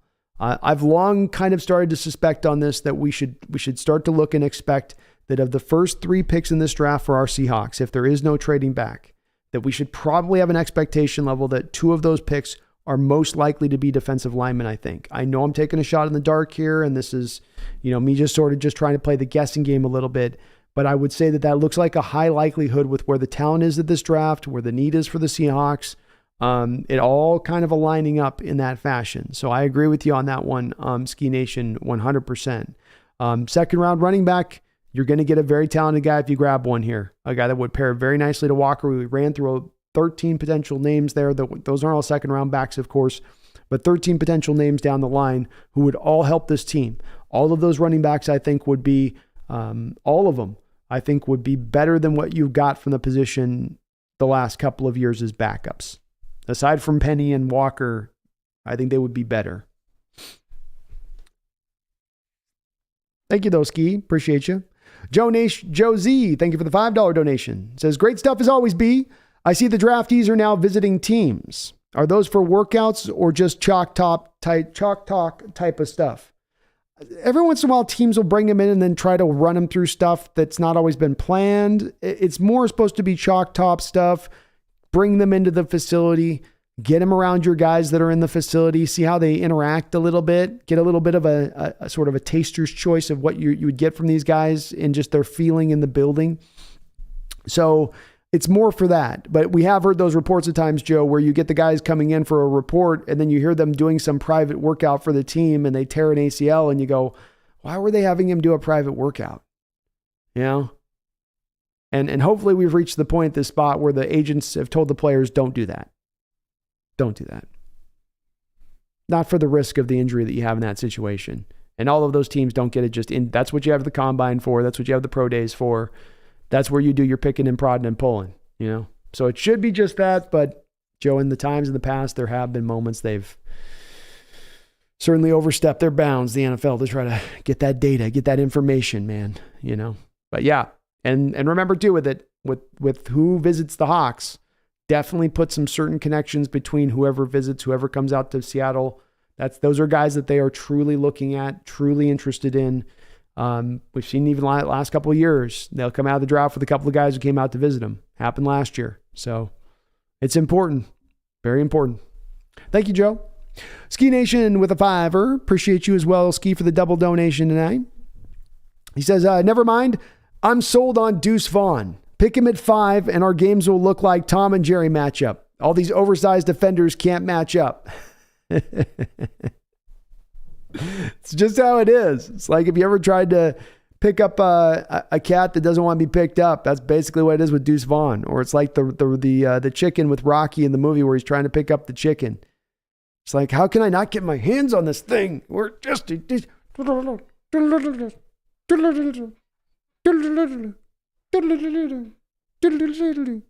That's Deuce Vaughn. That's my Deuce Vaughn impression. He's the chicken in the cage where you just can't get my hand over here. Just ain't happening. Elusive little sucker, man. Well, sorry. When they're 5'5", too, it's, you think about it, you got a guy 6'5", and he's trying to reach down and get the 5'5" guy. You can't get down that low. You can't bend that low. You're used to tackling guys up around your area of things, not way down here. So it affords him a little bit of a benefit. And the thing about Darren Sproles I always liked, Ski Nation, is he would get in and take the ball, and then he would just duck behind his lineman. He'd get small and go right there behind the lineman. Where'd he go? And he's just kind of hiding behind the shadow, just kind of not even moving fast, right? Just kind of slow walking it. Where's he at? I don't know. He just disappeared. It's like you're playing the Statue of Liberty play with a running back. You half expected the center to tuck Darren into the back of his jersey as he started to run. Where'd he go? I don't know. Why does that guy got a bulge in the back of his jersey? Is that a running back? Yeah. Get him. He's a fun back. Though. Thank you, though, Ski Nation. Appreciate it. Megan with another donation. Thank you, Megan, for another $5 donation. Appreciate you. She spent all day trying to work out what is going on with Neil and gave up as it made my head hurt. I've had the same deal here. I've tried to expound about what I think it is, Megan, but we're doing that thing that I always struggle to get to do, is necessarily the guessing game blindly. You have a move or maneuver that doesn't make an entire amount of sense to you, that there's got to be some other explanation for it, but you're not really being given all the information as to what really is going on. And you just kind of walk away with it frustrated because there doesn't seem to be an answer that makes a lot of sense. Absent this one thing that you're just kind of we're coming up with on our own and saying, well, we think maybe he even asked for his release, but it's, who knows? Who knows? And maybe it was just purely, rawly, simply. I mean, last night, Brendan was pretty assured that he felt like it was just simply that they're trying to create the cap space and that they don't want to do the voidable years. They don't want to take base to bonus. They want to stay in the pocket of their expenses. And because of that, they're not going to be willing to pay the piper later. They want to pay the piper right now. But that's worrisome as well on top of it, isn't it, Megan? Because that doesn't just mean that. That doesn't just mean, well, you have the cost of Neil that costs you then. It's worrisome because it's also in conjunction with all the 1 and 2 year deals that you've given out. So you hand out all of these strange deals versus other NFL teams that will be willing to give out 3 and 4 year packages. And then you eat up all of your cap space super fast, get yourself over your skis on your cap space. And now you've got to release valuable players that you'd like to really be keeping on the roster to get back under the cap because you ate the cap up so fast because you were unwilling to give out those multi-year deals. That's the part where it starts to make my head hurt even a little bit more, Megan, because it becomes more beyond the decision of Neil at that point and more about the structure and state of the team as far as being able to spend money. And maybe it is just a pure philosophy thing and they're just unwilling to go down that road at all. But I offer, as me and Brendan talked about last night, Megan, that if they're not willing to go down that road and do the base to bonus conversion and put a voidable year in from time to time, if you're not going to do that in a year where you're supposedly going for it, well, what advantage are you going to gain extra on top of your foes that they now have on top of you? Because your other foes out there, your other Eagle teams out there, your 49er teams out there, the teams in the NFC you're competing with are willing to push this button. The big red button that's protected by plastic that you got to flip the first side up with, and you got to have 2 keys that you go 1, 2, 3, and you twist the key, and then you hit the button. Those teams are hitting that button. And our general manager is kind of going, no, we don't hit that button here. We keep it in the plastic. I think it's hard. I think it's hard to have those teams have that advantage and to think you're going to be able to get over on them absent having some sort of majestic draft, which is possible. It is possible, Megan. John Stillwell, thank you for the $20 donation, John. Appreciate you, bro. And John, by the way,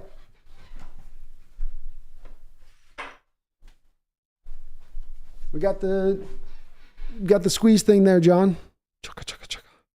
So I received your deal in the mail, man. I will check it out when I'm doing my next draft kind of scouting stuff. I'll have it up on the background. So I'll pump it in and see what I think on it. So thanks for sending it my way, man. Can't wait to check it out. Thank you for the $20 donation too. Says, hi, Brandon. Where do you think the Hawks have running backs as a priority going into the draft? Ooh, good question.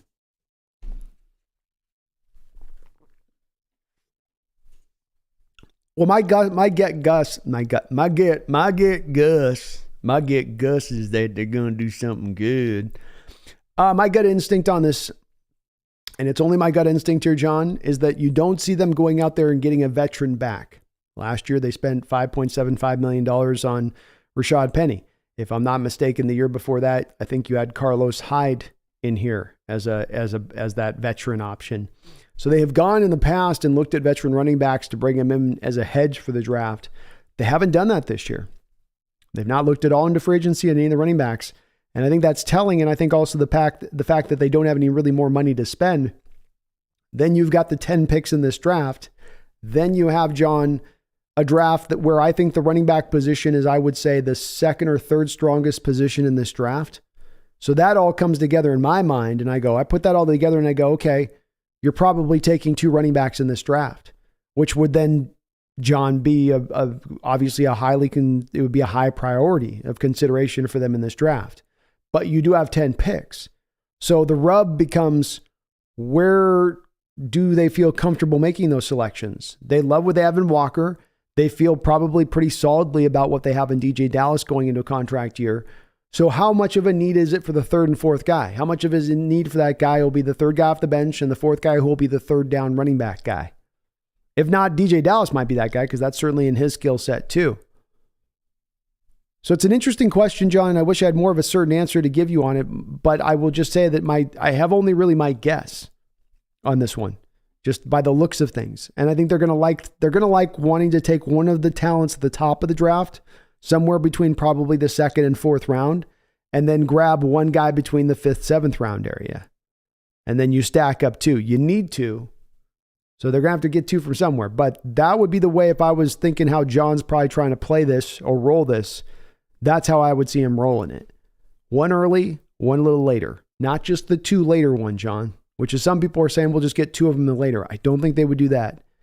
Not with the injury history of DJ Dallas, not with the injury history of what you have with that running back room, not with the injury history of what you had from Kenneth Walker last year, who was fighting through a foot injury that supposedly had been dealing with going back to high school. You will need some insurance. So I think they're going to have a lot of priority to it, John. Maybe not first round, maybe not even second round, but third round onwards, I think the door is wide open for them to maybe make a running back selection in this draft. Some interesting, like while I walk through the top, I wanted to do a show around these running back talents in this draft, not to just show you who were the best of the best in the draft. You know, me and Brendan will be doing a running back breakdown on his channel next week on Tuesday of looking through all of the backs in this draft and going through kind of the multitudes.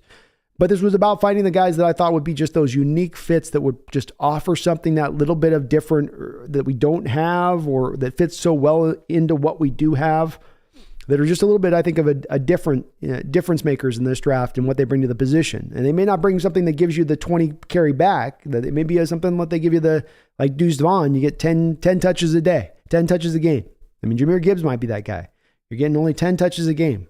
But oh my goodness, what a 10 touch you're getting. You're getting the full 10 touches. Appreciate it though, John. Be exciting to see how this goes, but I'm thinking 2, man. I'm thinking the double dip.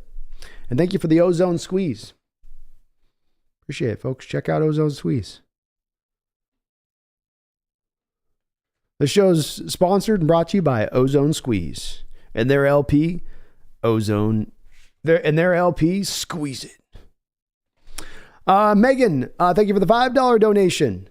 Says, so there is a difference between a poor player and a bust then, B? I would say so, Megan, yeah. You know, with me, I like to get as much as we can in the separation of our language on these kind of things, as far as not to just paint the broad brush and put things all into like the one basket to make it simpler, right? We should be spacing these out, because you start throwing the bust label around you throw it around just too vigorously, and it shouldn't be applied as much as it is, you know? So, yeah. And I think it's to be something probably really rarely used. But absolutely, there's a difference. In my mind, there is at least. I can't, if a guy's gone out there and played 4 years of football in the NFL, like even if you haven't played good at any point in time, you've still been out there available. You're trying, you just might not be good enough. And a player that busts shouldn't be busting because they're just not good enough. They should bust because they just can't get it together. Maybe it's the injury, can't advance their game. it's like why we put it with Eskridge a little bit here, where it's, the injury is part of it, so he's got one of the factors, but then the lack of advancement of his game. His route running and his hands have not gotten exceptionally better over his time here, and those were big question marks for him coming out of college. So where is the advancement with him, Megan? And if there isn't that advancement, then maybe there you are, with a little bit of more of the bust point on that. It's tough. It's a hard definition. It just isn't. It isn't as easily brought out necessarily. Robert, my brother Pennington, what's up, bro? Love, man. Out to you. Has been a member of the Hawks Nest for 21 long months. Been a member of my household for. Are you 40 yet, man? Feels like you're almost 40. He says, inject this draft analysis straight into my veins. Oh, I'm mainlining it. I'm not even waiting for the syringe. I'm going to use a pinprick needle. Just jam that sucker in there. We're going deep, folks. Draft coverage is going to be ramping up here over the next couple of weeks. So get ready for a lot of Brandon. Tomorrow I'm going to be back with Brendan. We're going to be looking at the linebacker and the edge class a little bit more closer. So it's going to be stacking up here as we go through over the next couple of weeks as far as the draft coverage goes. As I say, not just simply because it's the draft and that's important, but because this is one of the most important drafts in Seahawks history. No doubt about it. Thank you, Rob. Appreciate you though, brother. Hope you're doing well out there tonight. And Rob, I gotta get your kid's thing for the deal done. So I'll do that tonight, man. I keep spacing it out. Furlack, what's up? Good to see you. John Paul Bacon, hello. Joe K, yo. Deron Everest, sure we think about him, but we're content with K9. I love K9, man. Love him. Young Bido game, hell yeah, I like the video, guys. Brandon is that ninja. Yeah, thank you for reminding me of that, Young Bido. Please do hit that like button, folks, if you haven't already. I would really appreciate it. It does help me out. I know it's kind of a small, weird thing I ask, but you do help the channel out considerably. And welcome to all the new folks out there as far as the new subscribers go. We've really quickly crossed 11,500. We're rolling here. So we're going to get, I think, up over 12,000 by the time we get up into the draft, which has just been phenomenal off-season growth, where in the past it's kind of died out and gone really quiet. O'Dwyer, 2 running backs in rounds 3 through 7 would be ideal. Agreed, O'Dwyer. That's my outlook on it as well. Mine as well. And I think that'd be a smart one.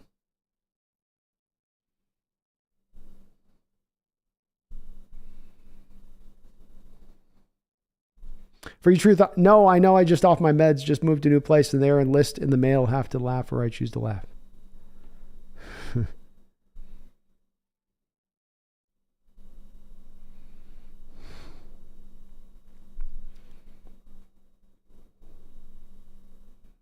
Brian Myers, the higher Bijan goes, the sooner Gibbs gets picked. Agreed, Brian. Yeah.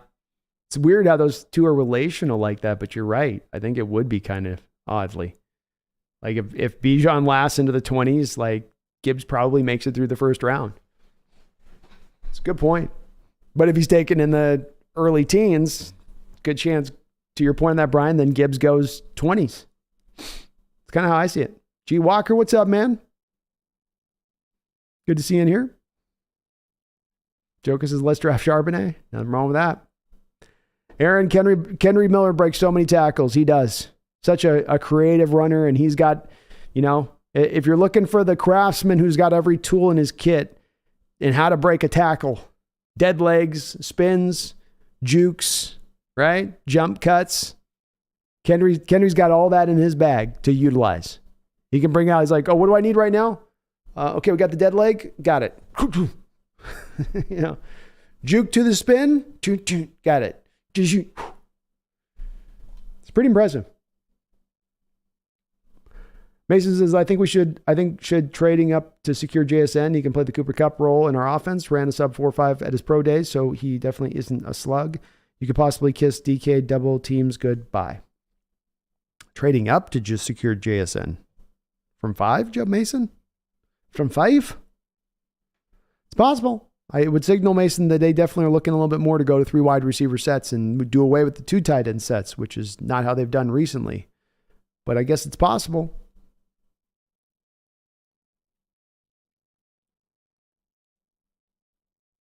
Mason would love Kendry Miller at 83 if he lasts. Only 20 years old.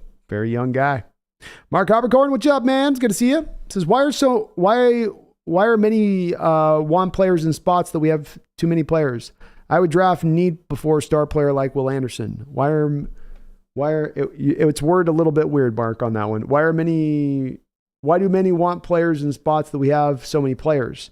I would draft need before a star player like Will Anderson. It's a great question, Mark. And this goes to honestly one of the great debates I think that occurs when it comes around to the draft in all fandoms, not just our fandom, but I think in general across the board. And that is the reaching for need or the reaching for value. You're at a spot and you're at a pick, Mark, and you have a big board up there. And on your big board, you got all those players ranked. And you got one guy who's ranked number 1 or number 2 on your board. And then the next guy that's down below that's available to you on your big board is like 7 or 8, or maybe 11 or 12. At what point does the next guy on the secondary point of that board too far down on your values chain versus the guy you have higher up to ignore that in order to then go for that need? And I don't say this is that I've got the answer on this, Mark, of course, but this, to me, this is the eternal debate at play. Where is that marker lie? And for me, I lean back into Mark feeling like it lies in you leaning into BPA, leaning away from need as much as you absolutely positively can do it. You can't always do it, but doing it as much as you can throughout the course of every draft pick that you select. And my backing, of course, on this, Mark, is the fact Schneider's brought this up so many times over the course of just simply this offseason. What led to your success last year, John? How come you guys had last year so much better than previous years? What did you do differently, John? How did this happen? And he's pointed to, and he's been very succinct in this, and he's gone to it again and again, saying it's that we picked for the best player available. We didn't pick for need. We just trusted our board. And that's where I lean into that a bit with it. So when people say that with Will Anderson, or even myself with it, Mark, that say it's to say I want to lean in and trust my board. And I believe that Will Anderson and Jalen Carter are the two best players in this draft, 1 and 2. And that if one of those two guys or both of those two guys are available and you have the chance to get either of those two guys, those are difference makers. And I will accommodate difference makers. I won't turn difference makers away because I have a guy that's just good enough there that's standing there right now.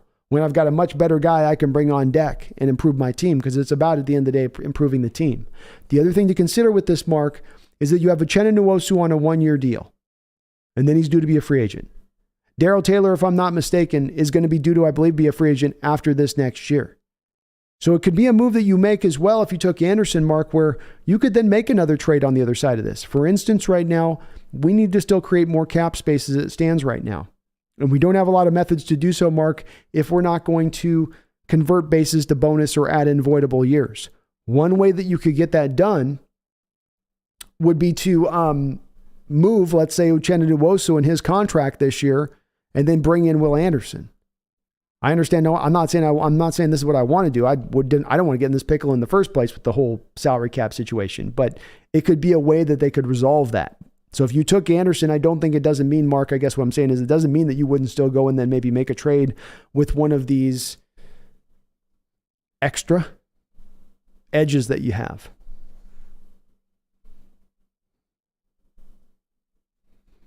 Ethan Ronald Jones with the high knees. Camper reports, is this just me or do I feel like all the top running backs out of every draft never end up like the top running backs in their draft class in the NF? Do I feel like that all the top running backs out of every draft never end up like the top running backs in the NFL? Sorry.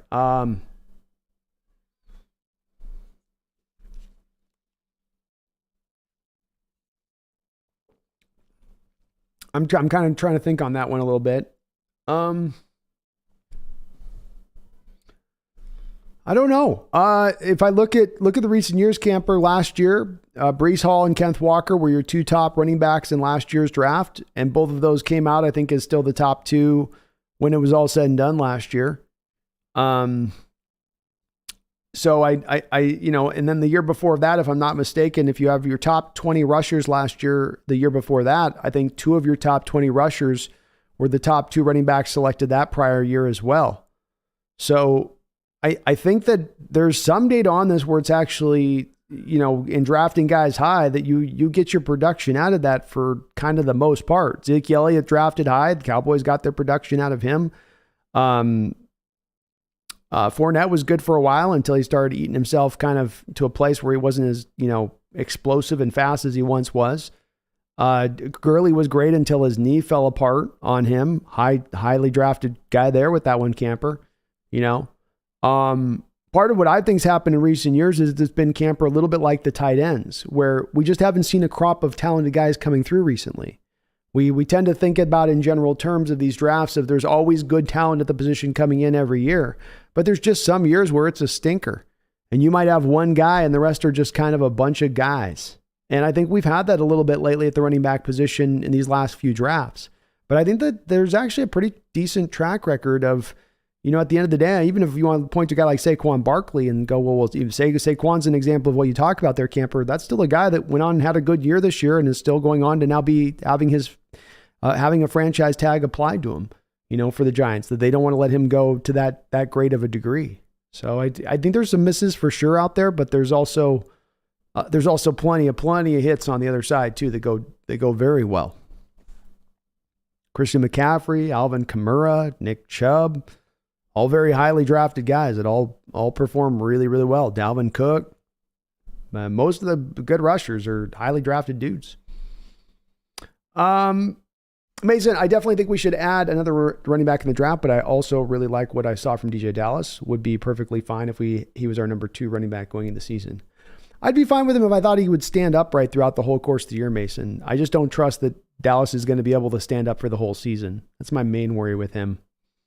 And you look at his injury history, he's never been a full-time starter at any point in time, but he's been broken every which way but loose. And it's hard for that to suddenly, as we've seen with a lot of running backs come through here, Mason, it's hard to believe that suddenly just resolves itself, right? That tends to be the trend going over a couple of year period. It's going to be something that's going to continue to stay consistent probably moving forward.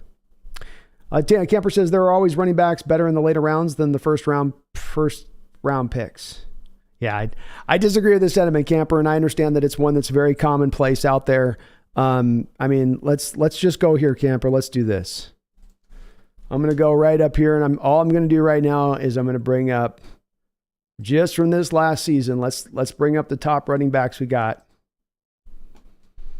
So if we look at from the top 20 running backs last year, Josh Jacobs, number 1, first-round pick. Derrick Henry, number 2, second-round pick. Nick Chubb, number 3, second-round pick.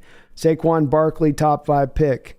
Miles Sanders was a second-round pick. Dalvin Cook was a second-round pick. Justin Fields is a quarterback at 7, obviously first-round pick. Christian McCaffrey, a former first-round pick. Travis Etienne was a first-round pick right at the end of the first round. Aaron Jones was a 5th-round pick. So there's one example of what you're talking about. We got Jamal Williams last year was a 4th-round pick on that list, so we'll add him to it. Then we've got Kenneth Walker, who of course was a 2nd-round pick. You got Ramondre Stevenson, which is a 3. You got Algier, which I think is a 4th or 5th-round guy. Najee Harris, which would have been a 1st-round guy. Tony Pollard in the 4th round, which would be a 5. Dameon Pierce was a 4th round, which would be a 6th in the top 20. And let's see where that Austin Eckler was probably undrafted. So you've got like about 12 of your top 20 running backs last year were first or second round guys there. So if I guess Camper, if I go, okay, what you're saying is the truth with that these guys that are later round guys, the guys who are actually better, shouldn't it be like a 75% of my list is proliferated by guys that are later round backs?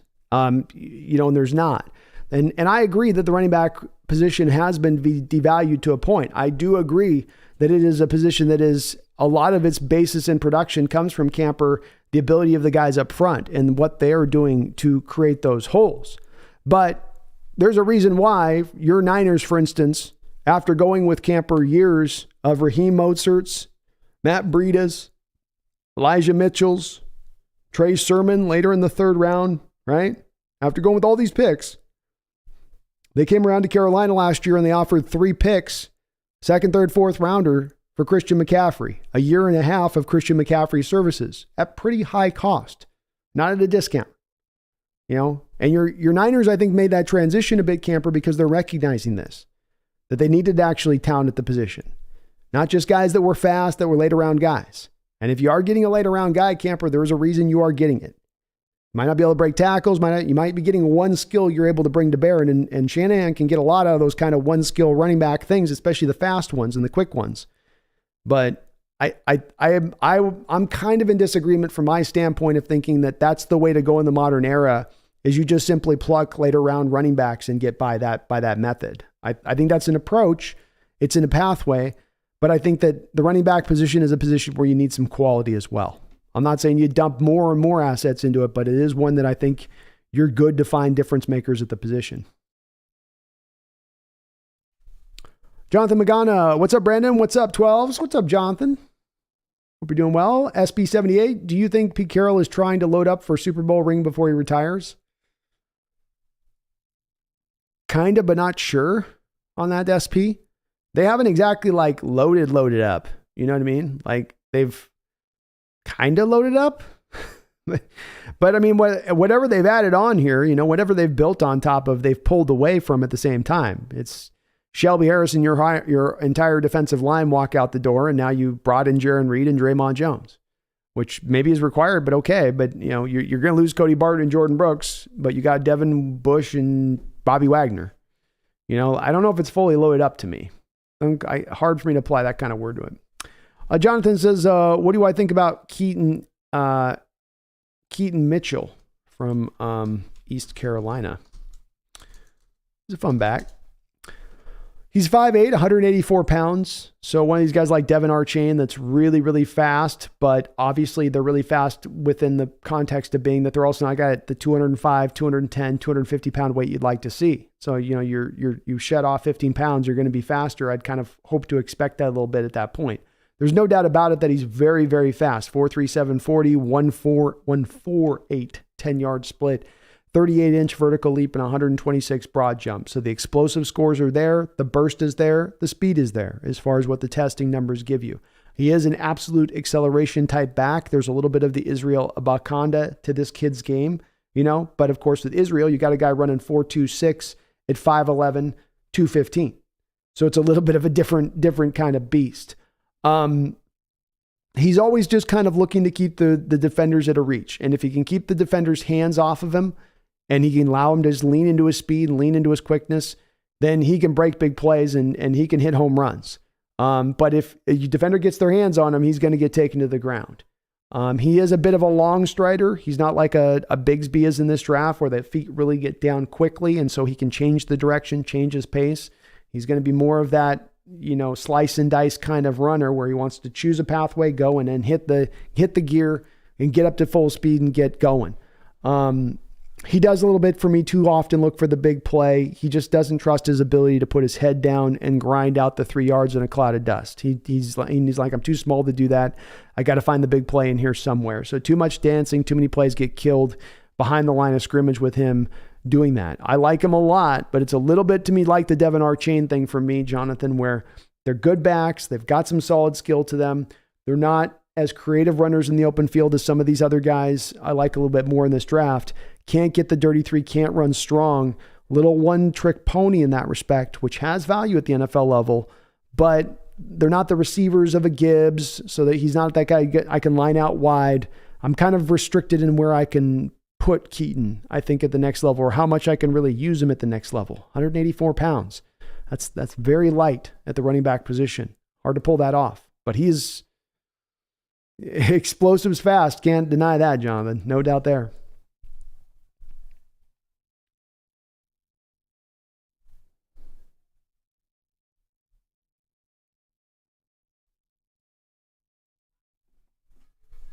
SP says this man's a beast, true fan, like talking to a fan in the smoking section out by the fence when you could still take some smoke breaks. Oh, the good old game days. Those were the good old game days, man.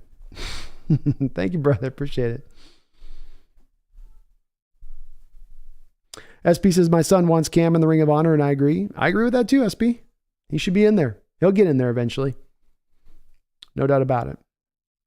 Mark Cadigan says, got to get defensive line and linebacker first before even looking at running back or wide receiver. Agree 100% with DL. And, Mark, if they go defensive line with the 2 first-round picks, come back with Deion Henley in the second round, maybe it's center, maybe it's running back in the second at the last second-round pick. But I agree.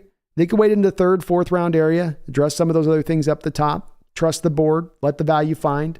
I think if you land yourself at that second round and you've got a player that they love at the running back position versus a center that they just feel kind of okay about, or a linebacker they just kind of feel okay about at that point, I certainly would like to see them lean towards the value of the running back at that point. But you're right. The needs are bigger, especially with the news recently, Mark, of Jordan Brooks.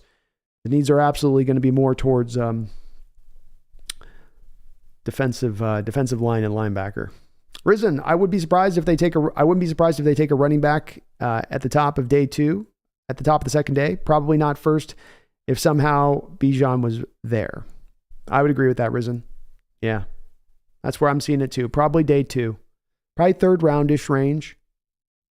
Spencer says, hey, not related to running backs. Sorry, but have you had a chance to evaluate A.T. Perry yet? Watched him break down his own routes with bootleg football and was blown away. Very cerebral approach to the position. I believe I do have my notes on him. Let me double check. But I did take a look at him. I don't know if I got my notes written down on him or not. Yeah, we did. Okay, we're good.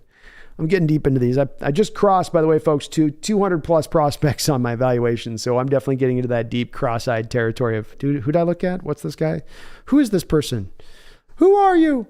A.T. Perry was a guy that I liked quite a bit. 6'3.5", really legitimate size, 4.47, which, is fast enough.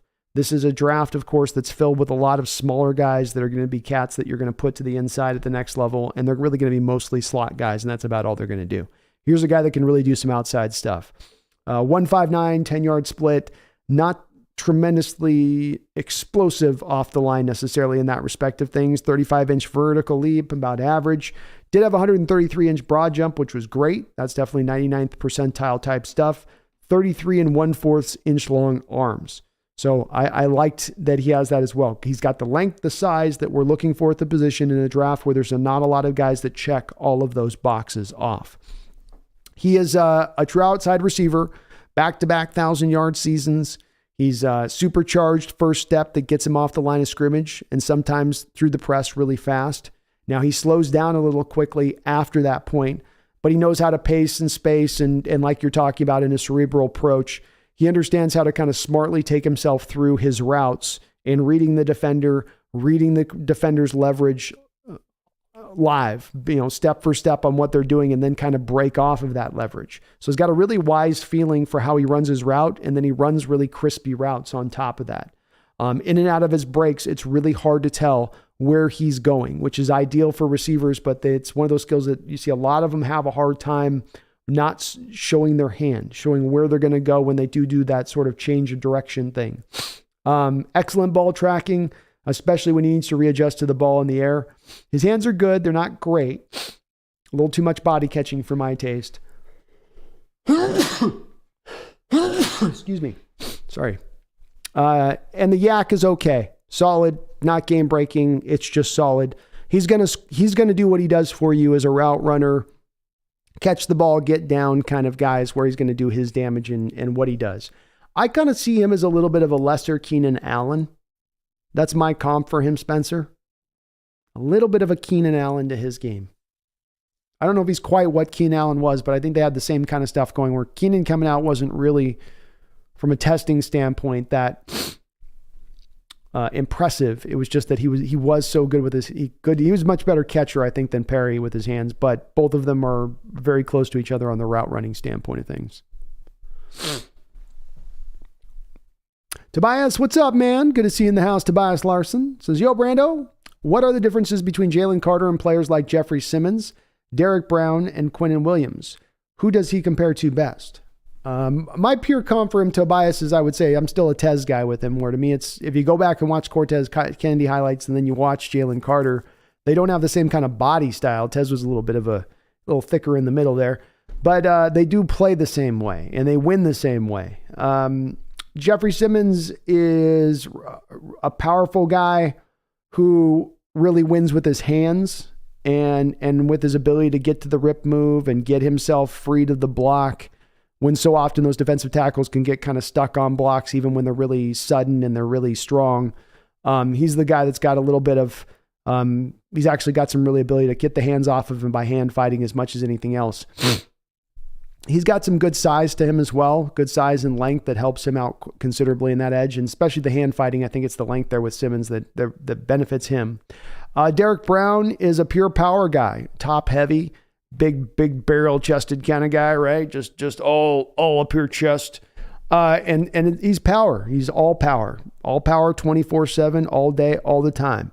So Derek Brown's going to come off the snap and you know exactly what he's going to give you every single snap. So like the old Ndamukong Suh thing, you know what you're getting every single time. But the reason he was a top 10 pick is that he has got a phenomenal amount of power that shows up.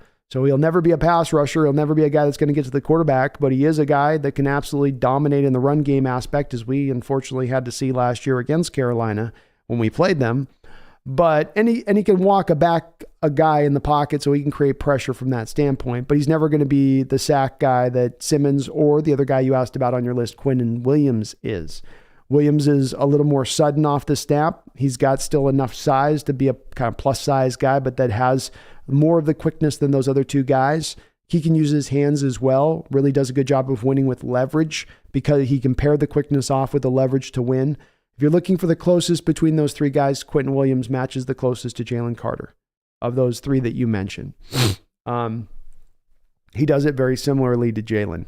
But Jalen's got a little bit of the, I would say Tobias, he's got, to me, it's like Jalen's got the Jeffrey Simmons hand fighting ability with Derek Brown's power combined with Quinnen Williams' first step quickness.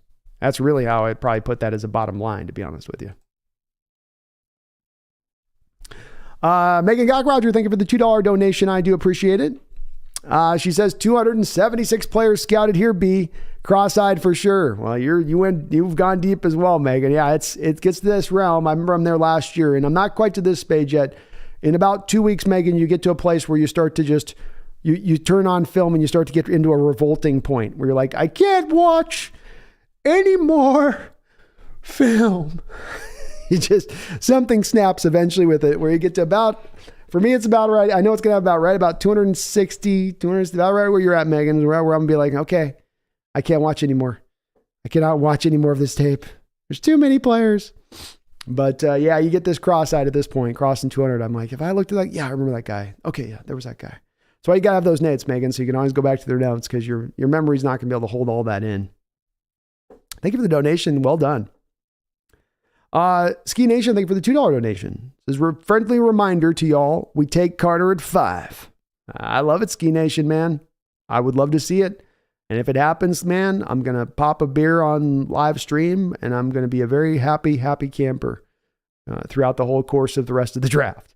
So I would love to see it. The kid is a talent. He's unique. I trust my evaluation on him. I don't know about the character or not. We'll find out about that part or not. But I'm good. I'm good if we do. I'll have a big old smile on my face, Ski. So I like your reminder, man. Thank you for that reminder. Appreciate the donation. Megan with a $5. Thank you, Megan. Says, I'm at a point as I stare at the screen, I don't blink and end up with a migraine. I get it. I've had a couple of those too, Megan. I'm sure you've had this happen where you'll turn on a prospect and you'll start getting, and you'll be through 3/4 of a game. You'll be about deep into the third quarter. And you'll realize you've not actually processed anything that you've watched. You're looking at it. Plays have occurred. Your eyes have technically been on the player you're looking at, but you'll go, wait, I didn't actually let any of this come through my brain. I just stared at it and nothing actually kind of processed on the other side of it. I just sort of am it's just, kind of right there. So, yeah, I feel you on that, Megan. I've had the same kind of long-eyed look at the situation from time to time. It happens. You've got draft tinnitus is what that's called. Mark says, let's just play Carter both sides of the ball, give him some running back reps. Let's do it, man. Nate says, wish Hawks would move on from Adams. I've lost confidence in him. Diggs keeps pushing, saying, quit counting homie out. Diggs has definitely got his buddies back. That's great to see as far as a teammate goes. And Nate, look, I think the release of Ryan Neal certainly signals the fact that they have a lot of confidence that Adams is going to be able to come back healthy. And I think if there was some question about him bouncing back at this point, they would not have done that move. So we'll see, man. It was going to be a lot of money if they were going to cut him to try to make that work this year. It was going to cost a heavy price, a heavy toll, and one that they just didn't want to probably go down that road with this year versus next year, where you can actually really, truly start to kind of save some money on the other side of the deal if you want to move out from under it. But I get it. SB says Thomas Rawls showed how special Marshawn was, for sure. Because for a while there was just Marshawn, you couldn't get him off the field, and it didn't matter how hard you hit him, didn't matter what he took from a pounding standpoint, he was going to get back out there and roll. Yeah, we got spoiled with that one a little bit, for sure.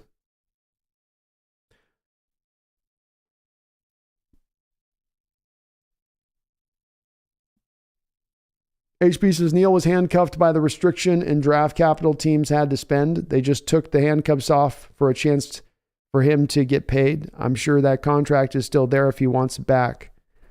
Tampa Bay just signed him, HB. So he only got a 1-year deal with Tampa Bay. He didn't go out there on the open market and get a big major deal. And maybe he gets $3 or $4 million from Tampa Bay, but they didn't have a lot of money to spend at this point. So it's probably a contract that's going to be very similar to, I would imagine, what he was going to make this year. Maybe marginally a little bit more.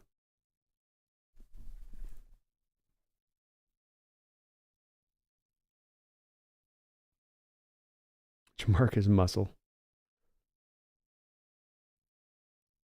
It's David says perfect example of someone who's not a bust, but is in no way considered even a net neutral pick is Jadeveon Clowney.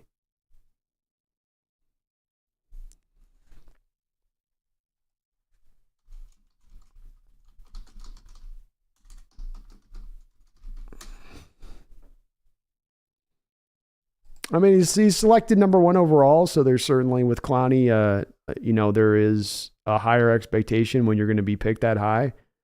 But I mean, the guy's got 43 sacks for his career, 8 forced fumbles, 3 touchdowns.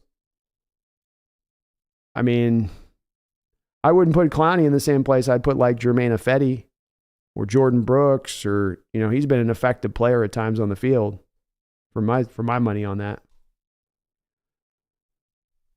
Megan with a $5 donation. Thank you, Megan, for all the don't-knows. Says, you know what you must do for me if we do take Jalen Carter at 5. It's necessary. It's a must at that point, Megan. But the most important part is that it's a price that I'm very willing to pay. I will sacrifice Craig to the shrine. I will burn him upon the altar for the adoption of Jalen Carter. Craig must fall, so Carter must rise.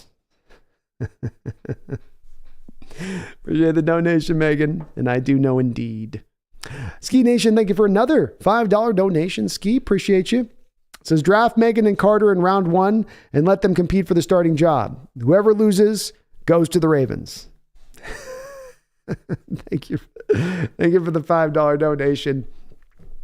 Megan's gonna get sold on Carter yet. When she sees that guy lighting up on the field, she's gonna say, I can't believe I didn't see it before. You were totally right. Marcellus Wallace was right. Brandon at the Hawks Nest was right. This guy is a game changer. Game changer. It's going to be interesting. We're hearing definitely there's that interest there with the Bears and the Eagles, so he's not falling past 9 or 10 at this point. Pretty silly, too. I thought the people getting all up in their arms. Boy, these talking heads are just looking for things to talk about in this offseason. They're all, he's not going to go out there and fly out and meet with teams that are picking in the teens or the 20s. His agent announced he's only going to meet with teams in the top 10 or planning to trade in the top 10. It's like, well, yeah. And they're like, he needs to repair his reputation. And like, if I know that the Bears or the Eagles are taking me or 9 or 10, why am I flying out anywhere else? Why would I go anywhere else at that point? I'm getting picked by these guys. They're just to do it for the sake of doing it, to make Tampa Bay feel warm and fuzzy. Yeah, how about no? I thought that was such a silly point that was being presented out there. Like, come on, give me a break. Give me a break. But he ain't lasting past 9, I'll tell you that. Randall, thank you for the $20 donation.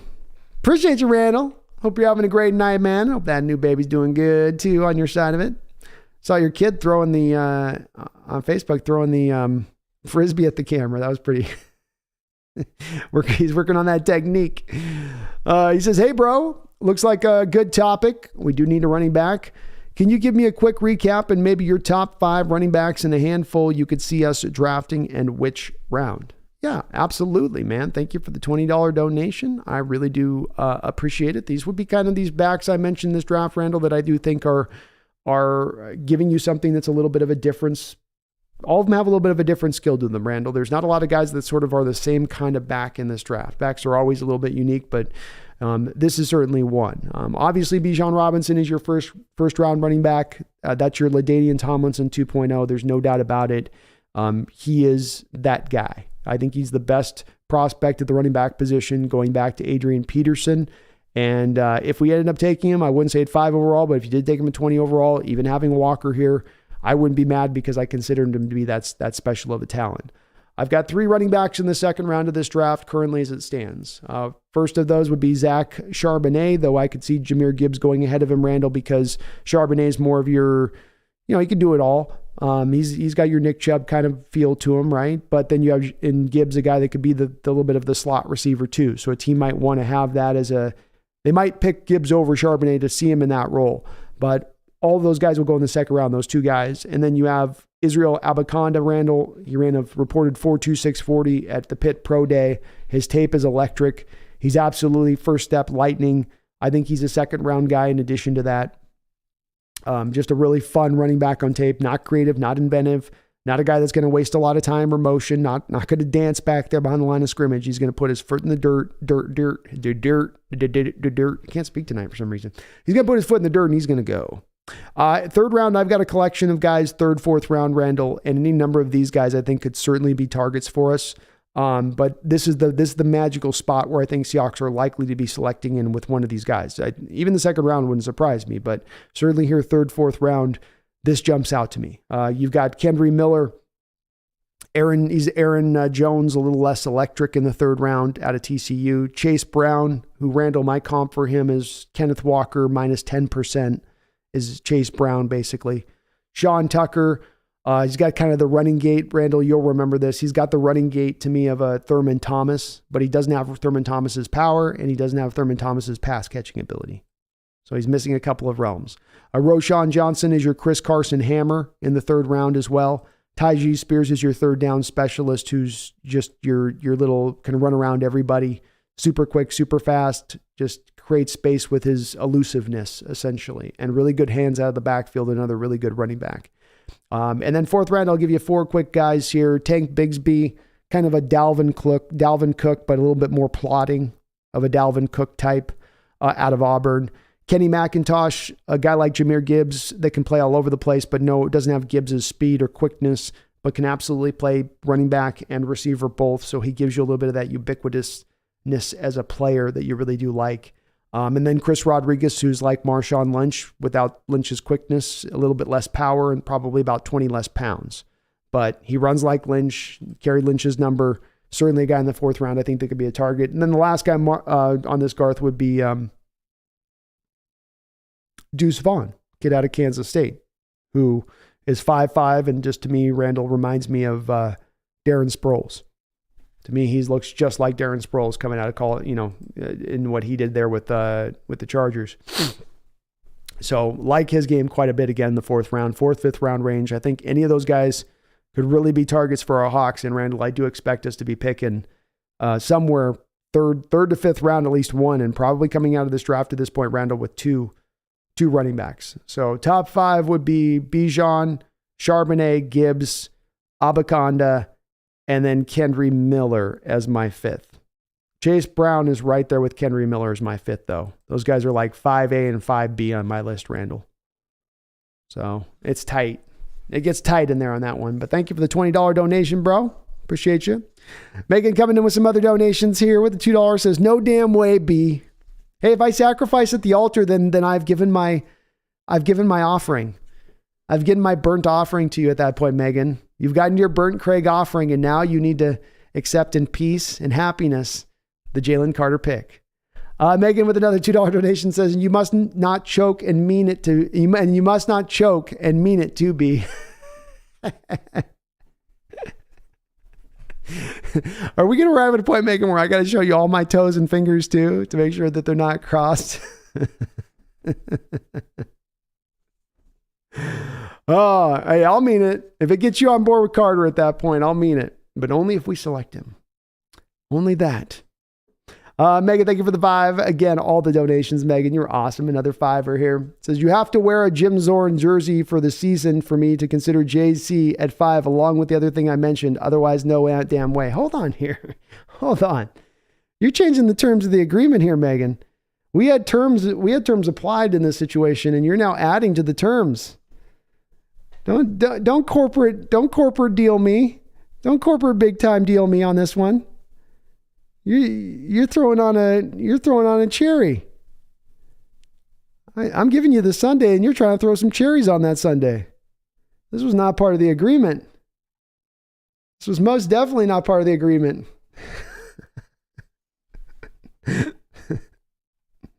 The original terms still apply.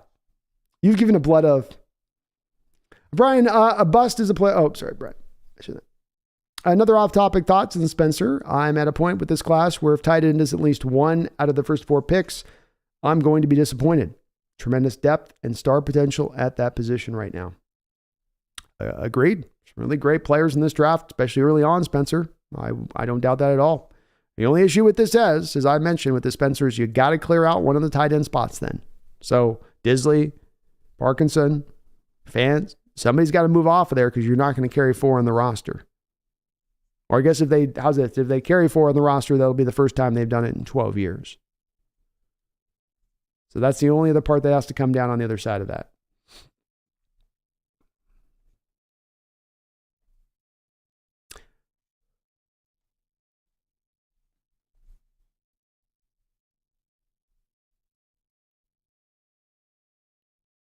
Oh, my mic's bad?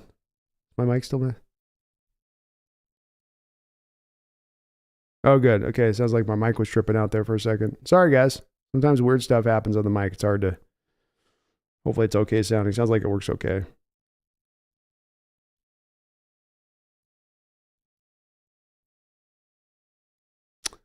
Jonathan says, great insight, favorite stream. Subscribe if you haven't. Thank you, Jonathan. Please do subscribe if you're not already to the channel. We're trying to get on the way to 12,000 subscribers here, and we're marching hard to that realm and hopefully get there here right around the time of the draft. So thank you for mentioning that. Appreciate it.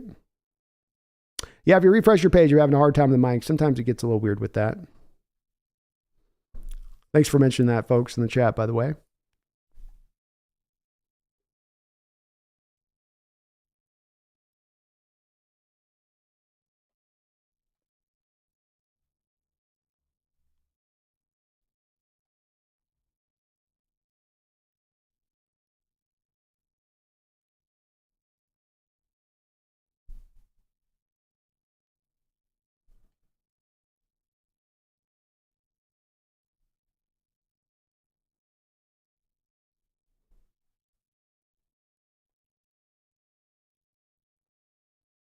You're good, HB. No worries. Meg's just referencing they have, YouTube does the thing where they'll ding you on the algo if you have this, the bad words, they get all, or else I'd let them just run wild with it. So she's thinking on the algo with it.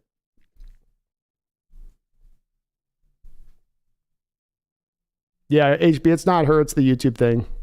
They should just let us say whatever language you want to say, but we've got big good boys and girls out here. Can't say nothing that's too out of line. They're going to get mad at us. Shadow band. Spencer, YouTube is super lame about stuff right now. Not her fault, fellas. Yep. It's a YouTube thing, guys. It's just the YouTube is, if they see stuff like that, they'll bury you in the search stuff, unfortunately, and it's stupid.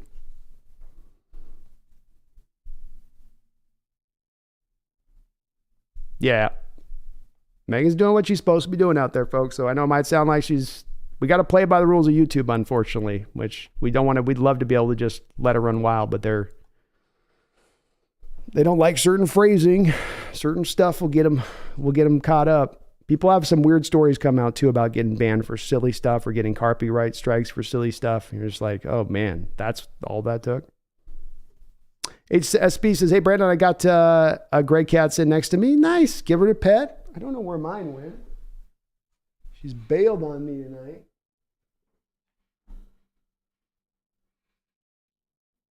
I need my cat.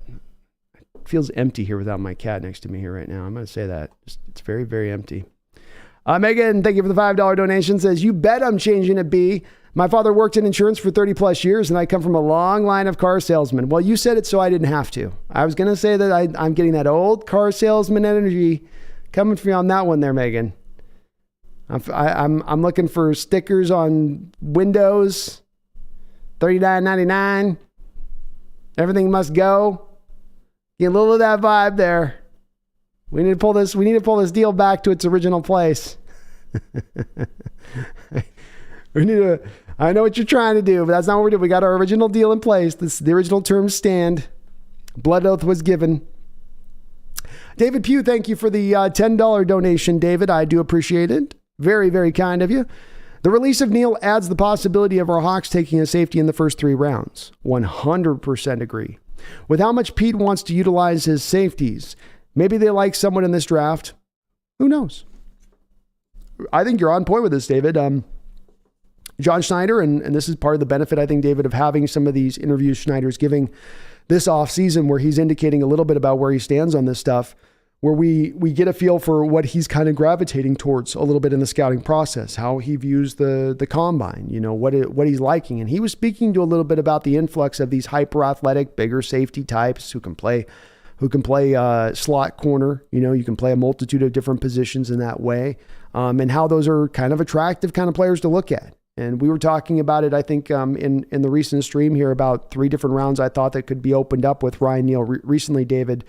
On the news that he could be released, you've got Brian Branch in the first round, or Sidney Brown in the second round, or who was my third round? Jamie Robinson in the third round, or Jordan Houghton. If you want to even go in the 4th round, David, or a guy that'd be maybe the 3rd round because they just love him so much, Jordan Houghton as a guy that could be in the 3rd round that you then jump on at that point. There's any of those rounds, they could look to pick a guy that would fit to what they're looking toward, fitting to picking to what Schneider said that he wants to look for in the position now as he goes forward, and would make a lot of sense. But you're 100%, the whole point, and thank you for the donation, is on point, is they're absolutely going to look now at safety as a possibility in this draft. And whereas before, if you had Neal on the roster, you're not looking early at all. No way, no how, because then you're going to have that guy sit as basically the 5th safety coming off the bench. That's not happening. Whereas now there's a little bit more of a pathway for him to come out and play if you do draft a guy for the long term. Not to mention it gets you out ahead, David, of the Adams and Quandre Diggs situation as far as if they want some flexibility into the future with those contracts as they stand on the books to be able to get off of them and have an option that they don't have to then go out there and seek that is already on their roster. So a lot of reasons why that makes sense there, David. A lot of reasons why that makes sense there for them to go that route with it. George Harmon coming in with a $50 donation. My God, George, thank you so much. That is very kind of you. I salute you, sir, and do appreciate it. Wow, $50 donation. Goodness gracious. Very, very kind of you. He says, for a travel game for the Seahawks to play in Arizona or in Australia. Well, I'll tell you this, George. I'll tell you this. If you're going to have my boys playing out across the seas and you're going to say, we got to play out across the seas, I don't want to play. I got to know I got my German contingent out there. I know we got a lot of German Seahawks fans, but I'm telling you, we got a lot of Australians, a lot of 12s out in Australia. And I'm telling you, you can't tell me. I don't think if we had an Australian stadium filled with fans watching a football game, you're going to hear some John Denver being saying, I think you're going to get a little, you know what you're going to get. I know this cliche, George. I know this cliche, Megan, but we know what we're going to get in there, right? They ain't going to be singing about John Denver. It's going to be TNT, Dynamite, TNT. The whole crowd, whole Australian crowd.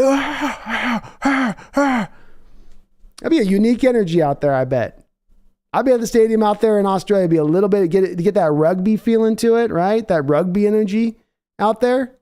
And they play a lot of soccer out in Germany. They ain't used to that batter, bruise, players picking themselves off the turf, broken. Australians are. They know what's up with that. I think it'd be fun to bring it down there in the stadium and have an international game out there. I'm for it, George. If there's a petition mounted for it, I'll sign it. If there's a vote to be had for it, I'll vote for it. I think we'd have that stadium 80-20. Any team in the NFL, we go to Australia. We got that 80-20 combo. I'm telling you. 80-20. We're huge in Australia. Huge. But George, thank you for the $50 donation, man. And I think, hey, maybe someday, the NFL is trying to get this thing international. And I don't know what that's going to take, what kind of, how they'll make that work exactly. Because there's so many moving parts to it, and you got to get players to play abroad, and that's easier said than done. But boy, if they could ever get the international game to go and to have teams in Australia, or to have, hell with Australia, be a natural fit, because you can just start raising some of them young rugby players up to be football players and get leagues built within it. And then that'd be the great long-term thing to be able to be had. But rugby, football, they go together. You have an appreciation for one, you'll have appreciation for the other. They both come from the same place, man, But I love it, George. Thank you, man. I really do appreciate it. Very kind of you, bro. Megan with another $2 donation says, you must want me to go then. Oh, no. I just want you to stick to your word. That's all I want. I mean, if you'll move your word on this, Megan, then what else will you move your word on? If you'll break your word over something concerning Jim Zorn, something so important, then what else is not in play at that point? Where is the safe harbor at that point? Where's the spot that I can count on to know the truth? Up is down, black is white. Dogs and cats living together. I just don't know.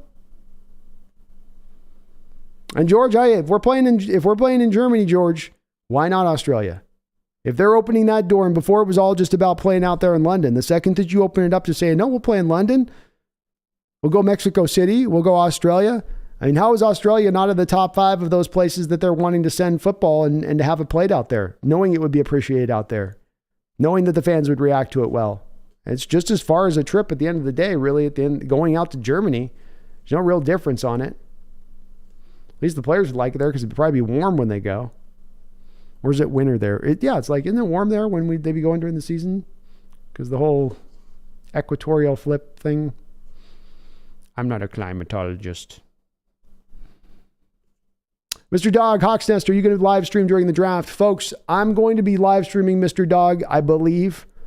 I'll be doing we'll be doing a very rare thing, I think, here on the Hawks Nest, which is the draft is due to start on the 27th of this month. That's going to be Thursday, Friday, Saturday of a draft. I think we're going to be streaming Sunday through Sunday. So I think I'm going to be doing 7 straight days of draft coverage. Obviously, we have the Sunday night stream on the 23rd. 24th might be just a bonus stream as more draft prep. 25th will be me and Brendan doing our show. 26th is, of course, my Wednesday show. And then the 27th will be the night of the draft. So we are going to go all the draft leading up to the draft, the day after the draft. And then I'm going to collapse into a heap and probably not be able to use my voice again for about 45 days after that point. But I'm going to roll. I'm ready to roll. Wicked Garden, Brandon, can you give us some John Schneider discussing drafting Jalen Carter in either Christopher Walken or Marlon Brando Godfather voice? Thanks a lot. Sure, I'll give it a try here. Let's go. Let me get my voice right here.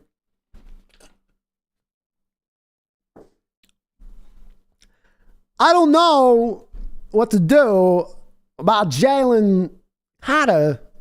Hard to understand this kid at all. Pick him, no, maybe. He's amazing. Game wrecker. He'll destroy your heart all the time. Every time I look at the tape, he's tearing it up apart like nobody's business. How? I don't know. He's just big and he's strong. I love him, but he likes to race. Man's fast. Got a heavy foot. Pedal, floor, down all the time. Don't know what to do about that. Gonna have to get him a caddy. Driving Mr. Carter, I guess, will be the name of that movie. I suppose so. Not really happy about it, though, I'll say. But he's a great talent, no doubt, to me. I just don't know if you can draft him now. Maybe. We should. I'm going to tell you about this man that I want to draft. He's called Jalen Carter. He's a very good player. But the fans, they're going to tell me, why are you drafting this player? Why have you done this to us? Why would you put this dangerous man on this football team? And I'd say to them, I must do this because he's a Hall of Fame talent. And it is a player too good to refuse. So do not refuse me of this player. Allow me, Seahawks fans, to select him and make him part of this team and part of our family. My Brando's not very good. He's not very good. You want to take my Carter? You want to take my Carter? I can't do Brando tonight. Watkins okay. I'd still take him now or later in the draft. I'm not worried at all about Jalen Carter. Justin Brandon is going to show his feet on stream. Rex Ryan enters the chat. Is Rex a foot guy? Riverside, if the Titans trade the Cards, the 11th, second round, and third for the Cards, third, we could trade Fant and trade our 20 for the Cards, 34, 66, and 96. We'll do that so fast. We could trade Fant and trade our 20 for the Cards, 34, 66, 66. I could probably be talked to something like that, Riverside. I like where your head's at with that. I do. Certainly, I think the Cardinals are chomping at the bit right now, Herbicide, to get out of that pick. I think that they're the ones that, for instance, leaked the Titans' interest, in that pick. They may have been the team that said that Seattle was interested in moving up to their pick. So they're trying to move, I think. They're trying to get up out of there. Joshua says, geez, he must be like 20 minutes behind the chat. Joshua, I'm definitely behind on the chat, and I'm sorry, sometimes I do get very mildly behind the chat. I try to, it comes from a respectful part, I promise you, where I'm trying to respond to as much people as I can in the chat.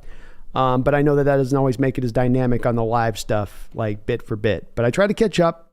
I'm not too far behind. I guess 15 minutes sounds about right. I've been way worse, though. Sometimes I'm back an hour and a half. It gets deep, bro. Herbicide, the Cards would end up with 2 first-rounders and the rest of the Titans picks. We could get Carter in the first round and Darnell, Schmitz, and Benton in the second and still have 2 third-round picks. Sign me up, man. I'm good with going that route with it, man. You started out with Carter, Herbicide. You've won me over. I almost, anything you do past that point, I'm like, huh? What else did you do? Great. But those would be great picks. Those would be great players to add on. And you're right. With those third-round picks, you could still do some extra damage in on top of it. So I've thought the same thing. I think we align in the same place, Herbicide, which is we want to get as many swings in the second, third-round range as humanly possible.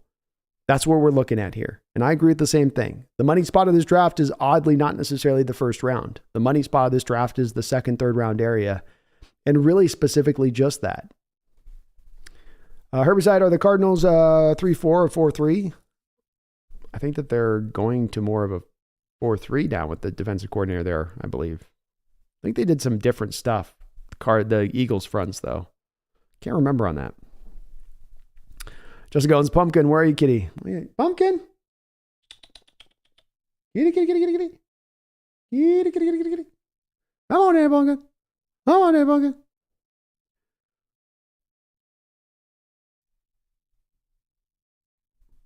New Blacks, if the Cardinals pick Carter, I'd be the most excited person, laughing out loud.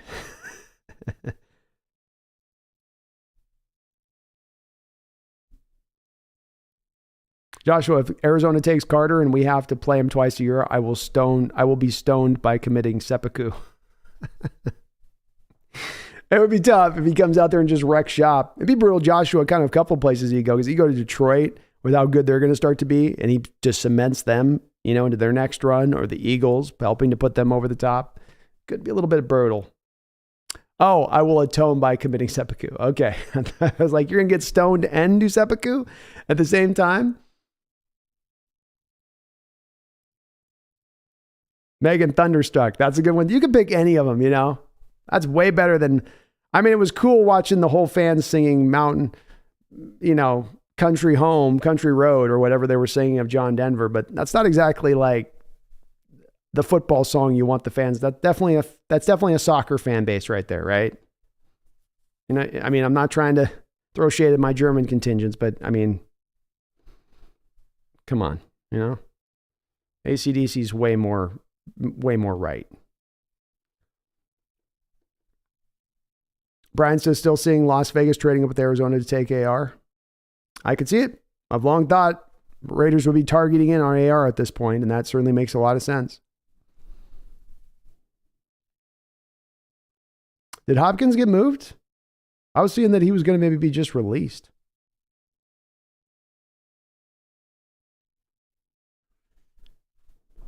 Anything of Power Age is right, Mark.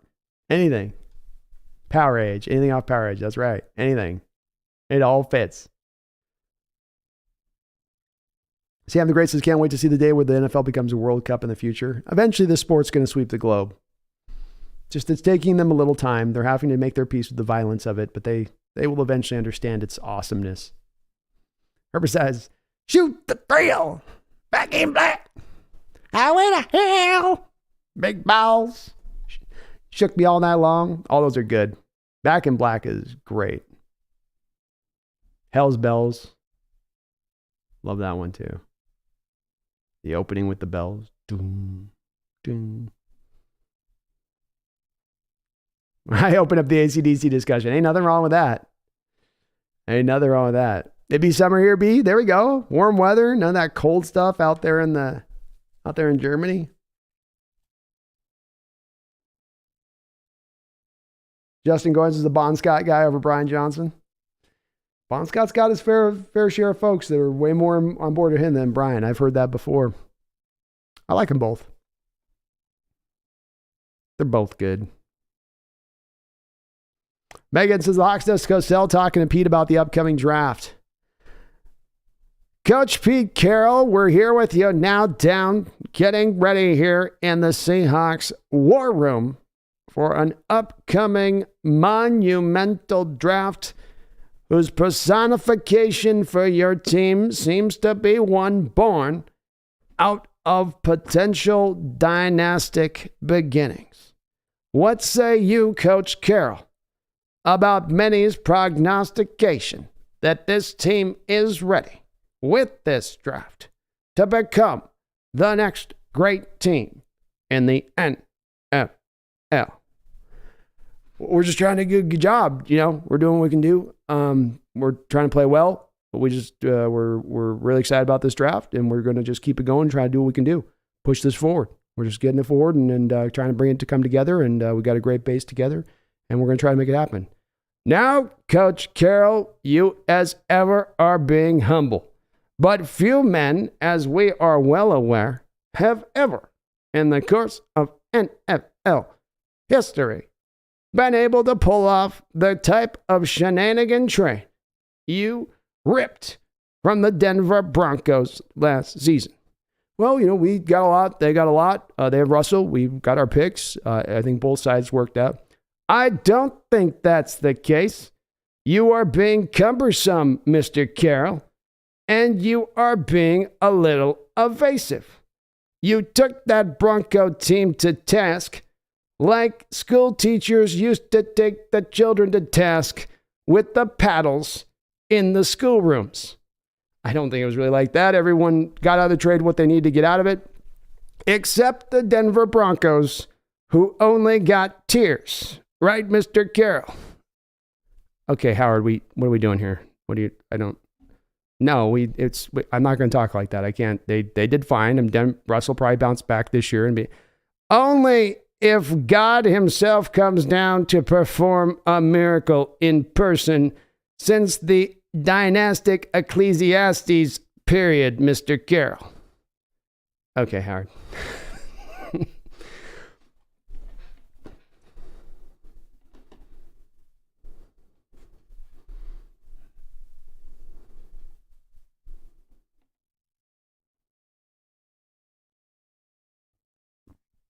New Black says, I missed a lot of the stream, but can't believe his agent said they were only talking to top 10 teams.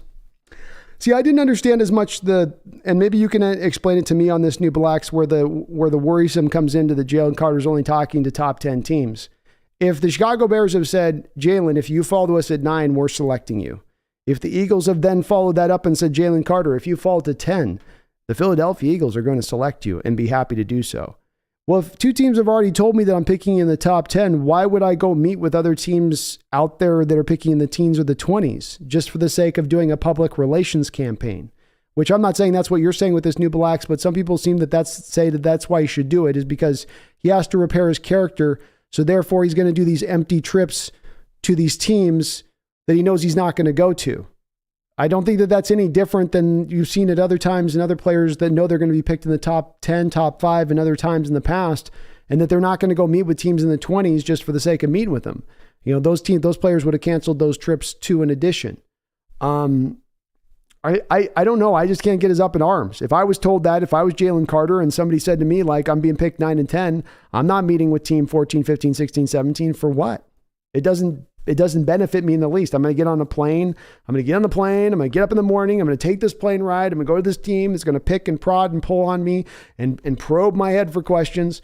All a team that's not going to be picking me at the end of the day. I think it makes a lot of sense why you'd say, nah, I'll just trust in one of these 2 teams to take me. Mark says, damn that Brando isn't as cringe as I thought it was going to be. I can be kind of cringe. I got lucky on that one. It's a long way to the top when you want to rock and roll.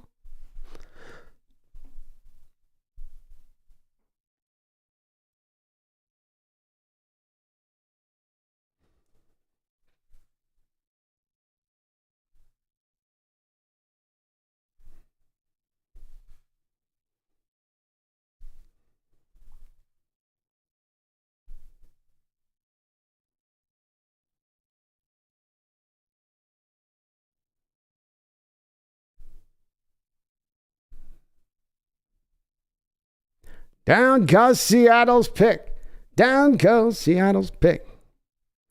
George Harmon, Brando, can you do Pete Carroll voiceover? I have to work on my Pete. He's got kind of the California cool, a lot of you-knows in there. But he also, the key to doing a good impression or being able to pull off an impression is you need to have something you can grab on him that strikes out, that is just them, that you can kind of go back to. It's like, as I try to develop my Charles Barkley impression, you know, I always go to Charles Barkley with the word terrible. You always go back to the word with terrible Charles Barkley to pull in the axe, to pull in the, kind of get it close. And I'm still not on it with Barkley. I'm working on it, but that's all I'm saying. I'm just going to tell you right now, that's terrible. This is a terrible team. But you got to have those, something specific that'll pull you to the rest of their language and you can pull out of it. With Carroll, it's too hard because it's not specific enough, you know? It's very kind of, the voice is a little generalized. I gotta try it though, George, because it could probably help me to do some little segments and bits for the channel if I could land it. But it's a tough landing when they're not, there's nothing to kind of gravitate towards that is specific, you know? I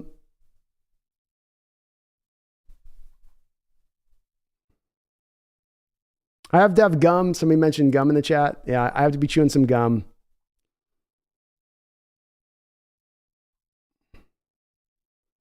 That's true.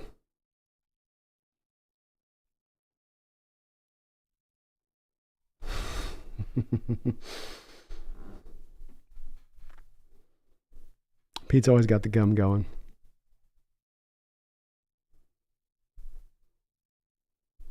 Or besides Sebastian Janikowski in the first round, that's crazy to me. That's what happens when you have an owner that's making draft picks for you, though, Herbicide. Of course, one of my favorite Al Davis stories I love to tell always about this time of year is the Raiders for every year would have their scouts go out and make their big draft board. And we've all seen the draft boards in the draft war rooms where they're all aligned specifically, pertinently, exactly, pinpoint, precise.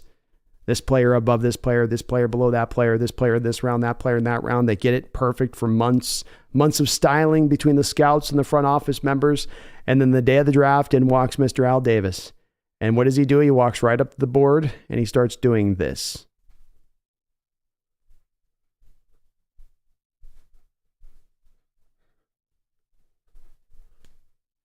All that work with all those scouts, all those front office members, all gone in a flash to the whims of a crazy-ass owner.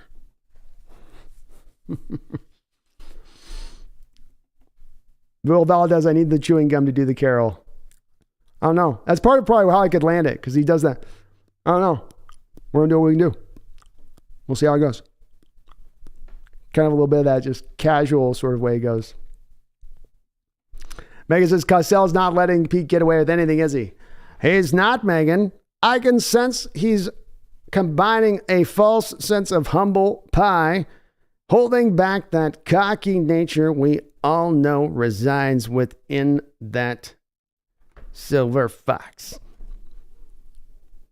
What do you call the old smart guy, wise guy? There's like a term for it, not fox. That's what you call it, stuff, Megan. But the clever word for an old, I can't get my terms anymore. New Black says, what if someone outside the top 10 wants to trade up to get Carter? I don't think that that's probably likely to happen. I think some of what they're hearing on this New Blacks is they're hearing where they're hearing the rigmarole out there, which is that a team might, pick him if he falls to them, but somebody at this point with his offseason is going to trade up for him at this point, New Blacks. And if somebody does trade up for them, is somebody going to trade up to 4 to take Jalen Carter at this point? No. And what they did say in New Blacks too is that if a team wants to trade up in this draft or is thinking about trading up to pick Carter, he'll go visit with them. So it wasn't just top 10 teams. It's that a team that's going to be willing to trade up into the top 10 or consider that, he would go out there and meet with them. But even at that stage of things, they're going to move up to 8 or 7, and that's that big of a difference for him at that point. And then why is it on him to accommodate them at that point with that? I don't know. To me, it's not that big of a deal. It's kind of like it's a whatever thing. He knows he's being picked at 9 or 10, and so he's not going to go out on these 15 trips across the country just for the sake of doing it to be up at another spot or two, which isn't going to really affect his pocketbook that much or get him that much more money. Nagasa, I'm cautious about this year's draft. We all remember what happened after a good 2012 draft in 2013 and 2014. Yeah. Remember with that, though, Nagasa, part of what made those drafts tough was the fact that you were picking at the end of the rounds. You're picking in the 20s. You're picking at the end of the second round. You're picking at the end of the third round. If I'm not mistaken here, Nagasa, all 4 of the picks not all 4 of the picks, but I guess, your 2 first round picks are higher than anything that you got in the first round in 2013 and 2014. And your 2 second round picks are higher than anything you got in 2013 and 2014 in addition to that. So it is a worry thing to track, but if you look at just having a little bit of the higher picks and a little bit of a higher probability with higher picks and hitting them right and landing correctly, maybe that door's opened up a little bit wider because of that.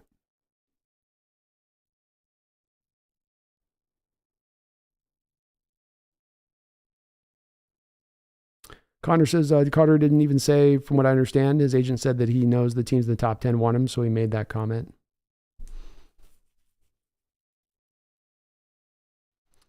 HB says, can we get a Jerry Jones scouting report on Bijan Robinson? Most stereotypical Jerry Jones pick. I know what you're saying there now. All right, HB.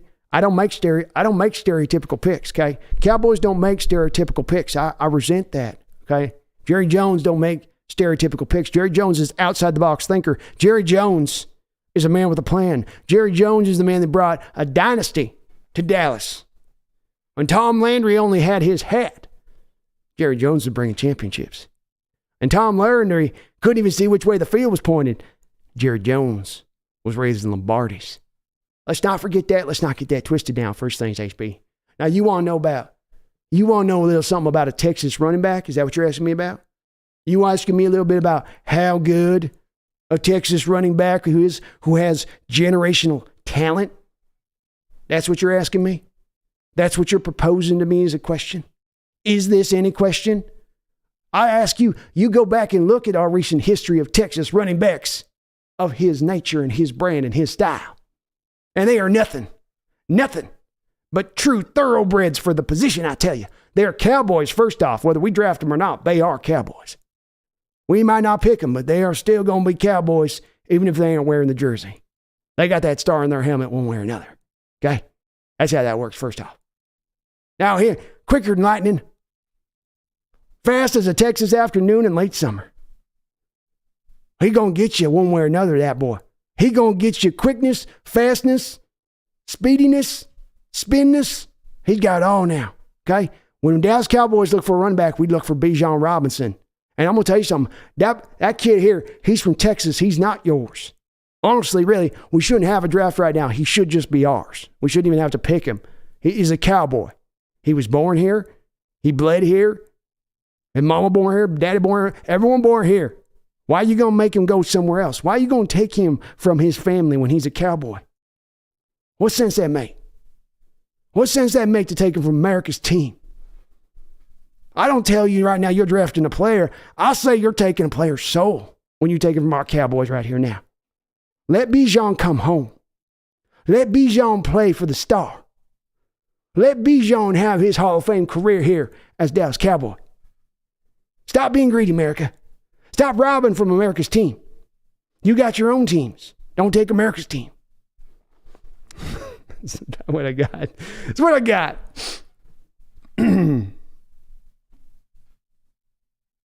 Randall McDaniel, thank you for the $5 donation. I do appreciate it, Randall. He says, if C.J. Stroud was discovered to not be meeting with teams outside the top 10, would we think he has character flaws? No. Great point, Randall, and that's exactly what I was trying to say with that too. If you know where you're being selected in a draft, and you're especially talking about top 10, let's take Jalen Carter out of this. Is there probably a recent history? If we're going to get up in arms about Jalen Carter not meeting with teams outside the top 10, let's look at the recent history in NFL drafts of top 10 players that knew they were going to be picked in the top 10 prior to those drafts. Did those teams go out there, those players go out there and meet with all 32 NFL teams just for the sake of it? No, they didn't. They're going to meet with the teams that they know are likely to pick them. And if they've got two teams that are telling them, we're taking you if you're here. And there's no reason for a team to tell a young man like that if they're just going to, well, they're really intending to pass him. They're just telling him that.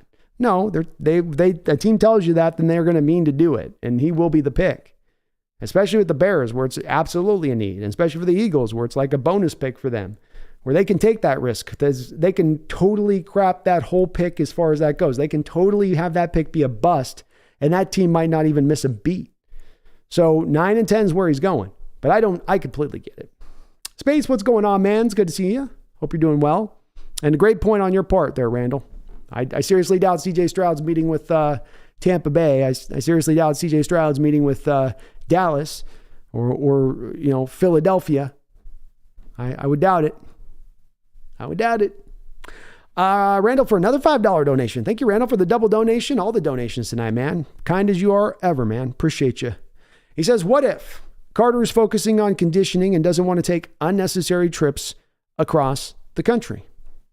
Makes sense to me. We're in a new era now where, whereas before you just jumped on a plane 2-3 years ago and went, yeah, I'll just get on a plane, we'll go. Do we think a little bit differently now about these kind of flights where you don't have to exactly take them? Do I really need to go on that flight? Do I really need to get on that plane? Stuck in that tube for 5 hours, breathing in everybody's air? I don't know. It may sound like I'm trying to make an excuse here, but I just don't. There's been a lot of bad looks from Carter this offseason. The racing, the conditioning, the warrant for his arrest on the day of the combine, right? The pro day from hell. Bad looks all in itself, and none that I would try to gloss over and say isn't a good look or isn't not a bad look. They were. For me, none of those are necessarily death knells in themselves. But this is not one of those that I would add to the ranks to your point on that either, Randall. I don't put this on top with the rest. And I think there's a little bit of piling on going here right now where we see there's a bit of a sensitivity to looking for things with Carter that are going to draw more you can add on to the stack to make the case more succinctly that he is this sub-evil type person or something, I guess. But yeah, this is not going to be one of those points I think that definitely we can add to the rest, so to speak. Great points, Randall. Fantastic points. Bill Jr., thank you for subscribing to the channel, Bill. Welcome aboard. Space, are we there yet? Are we there yet? Almost space. George, I think the gum in my mouth is the key on the carry impression because I can already feel it. It's like, we're just doing what we're doing. Keep playing this hard. Keep going at it. Just keep grinding. Keep competing every day. And we're going to stay on. We feel good about where we're going. I think the gum would be the key. Mark says, do Charles talking about Carter spending time in San Antonio eating churros this offseason? I'm going to tell you right now, the real reason right now you're seeing Jalen Carter not able to do very well this offseason, just he likes them churros. And Jalen's he's a double problem issue. He likes them churros, and then he likes them big old women from San Antonio. So he's got them two churros going and the San Antonio women going with them big old women. And it's a terrible look, America. It's a terrible look. Just one churro, one woman, one churro, another woman. My man just doesn't have any time to train. I don't understand it at all. Justin says that Barkley impression was terrible. I didn't say it was a good one at any point. I'm working on it. Them big old women in San Antonio. They just eat them two more churros. They like them churros out there.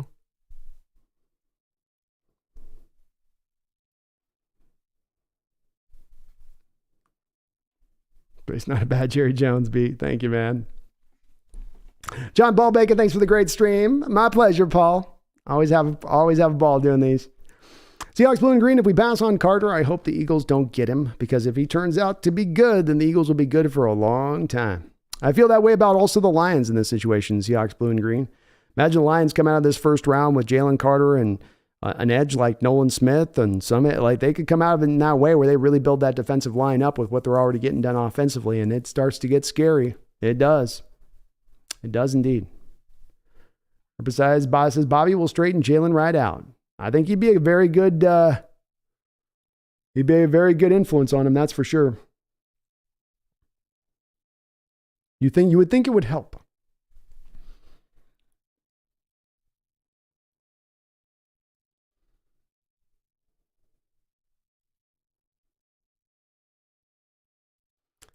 Justin says, I hear a little Ross Perot in that Jerry impression. Maybe so. Maybe so now. Hey, this is here. This is when you get Ross Perot. Ross Perot, come over here. Look, America. They're trying to take your money right now, America. I'm telling you. Listen to me now, America. I'm going to tell you what's going on right now. Jerry got that. Jerry got that. When Jerry smiled, I'm going to tell you what's happening. Jerry's got a little bit of mouthy breeze. He got a little airy breeze when he smiles. That's why we're America's Cowboys. The Cowboys. It's a little bit. Got a little bit of that swishel in there. Pedro says, I find it weird how Jerry Jones is both the owner and the general manager. Well, then even makes it weirder because he does the nepotism thing and has his son is now the general manager to take over for his general managership. Like, oh my God, it gets even weirder, huh?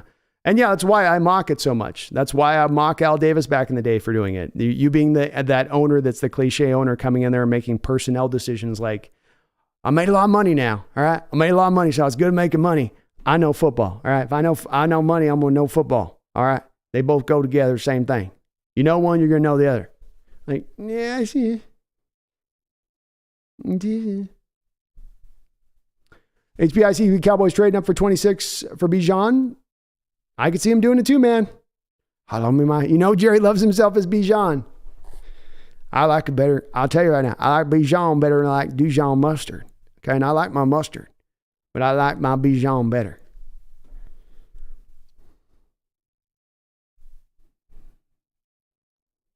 Christopher Standard Time, is that Harkley or Hank Hill? I tell you what, it's not a good Barkley. Like I said, it ain't a plus Barkley. I'll give you guys that. It's a work in progress. Oh, Lordy. Trent says that Barkley impression with the churros made me spit out my nose. Thanks, Brando. He just likes them. How can he train when he's got them churros in his mouth? I can't train. I like women too, but them churros and women, you ain't lifting any weights. You just gonna get big, go out there for them pro days. Team looking at you like, why? You say, here, you want a churro, Pete? Here's a churro, Pete. Would you like that instead? He says, no, I want you to train. I understand. I'd say, I don't know what to do, coach. That's so damn delicious. Daniel says, Mr. Reply, teams should be forced to pay the entirety of the contract within the duration the player is under contract, leads to true fair roster building and doesn't actually give players less. Oh, did I miss your comment on that, Daniel? I'm sorry, man. I'm gonna pop through.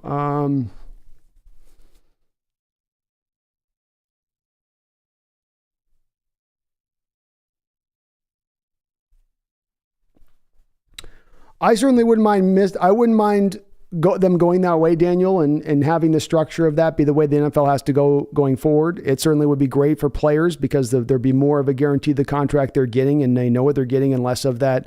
The team's going to pull the rug out from under me, and then suddenly I'm not going to make anything, and suddenly I'm led, out here into the deep waters and no career anymore, and they've dumped me at the worst possible time. So there's a really good parts of it on that. Of course, the big issue here becomes with the injury situation that crops up in the NFL and the hard salary cap that you're dealing with. You could have teams that get caught into a scenario where you're hard capping them at this point. The money's guaranteed in there. You've got guys you're paying now on books that maybe are long done playing the sport, a year, 2 years down the line. And, it could create a situation where franchises get into really tough shape, not because they're necessarily bad at the way that they spent their money, but because they ran into bad luck from an injury standpoint. Baseball and basketball, you have much more of a certainty that the players are going to get through their contracts for the most part. And so that is to me where things get a little sticky on this one. But I'm not anti it at all, Daniel. I think it certainly makes a lot of sense the NFL to eventually transition there, especially with how hard the game is on their bodies and how short their careers are. It makes a lot of sense. But the hill you have to get over is that proverbial hill of what happens when this happens if we have that rule in place? What happens if that happens? The kind of the fallout things that could occur from that, which is why that hasn't already been implemented into the league up until this point. Those same factors that have held it back up until this point.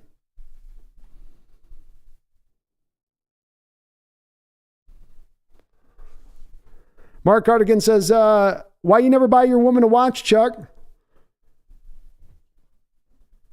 There's a clock on the stove. That's quoting Chuck, folks. This is not just doing the Chuck impression. Don't come at me, women. That ain't my opinion. That's just Chuckster saying it. There's a clock on the stove. It's a digital output reading right there on the stove. Just look right over.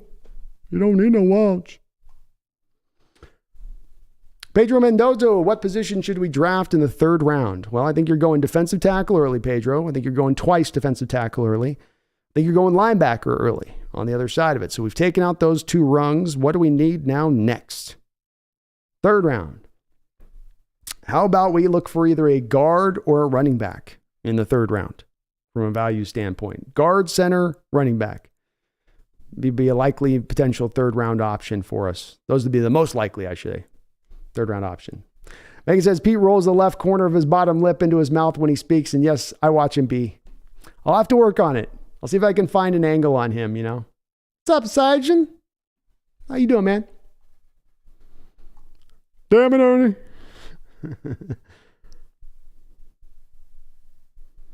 Mr. Isaac, what's up, brother? It's good to see you. Daniel, I wasn't referring to injuries guarantees. I was referring to the removal of void years. It seems really dumb. A team is like, we're going to pay you $10 million 3 years after you left our team. Oh, okay. I get that. Yeah, I'd be okay with them cracking down on that kind of stuff with it, Daniel.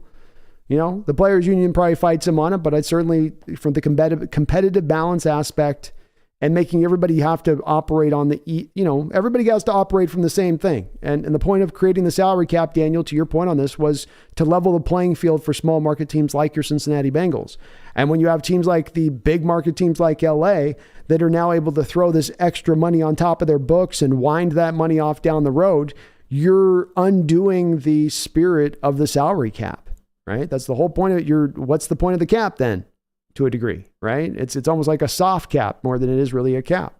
So I'm with you on the philosophy of that, and that making a lot of sense in taking that stuff out, because I do like the leveling of the playing field, and it's the thing that really football's been able to dynamically do in a way that baseball and basketball haven't. The haves and the have-nots, that separation that exists in those other sports, just is not much there in football. Everybody feels like they kind of got a chance.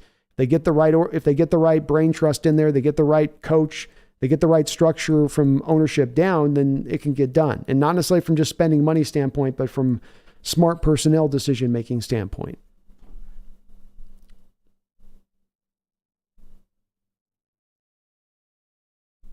Megan, it's a clip from Barkley. Barkley says the clip. So Barkley's got a funny clip that's gone viral, and they make him mention it every once in a while, where they said it was a joke. They're asking him, why don't you get a woman a watch? And he's like, there's a clock on the stove.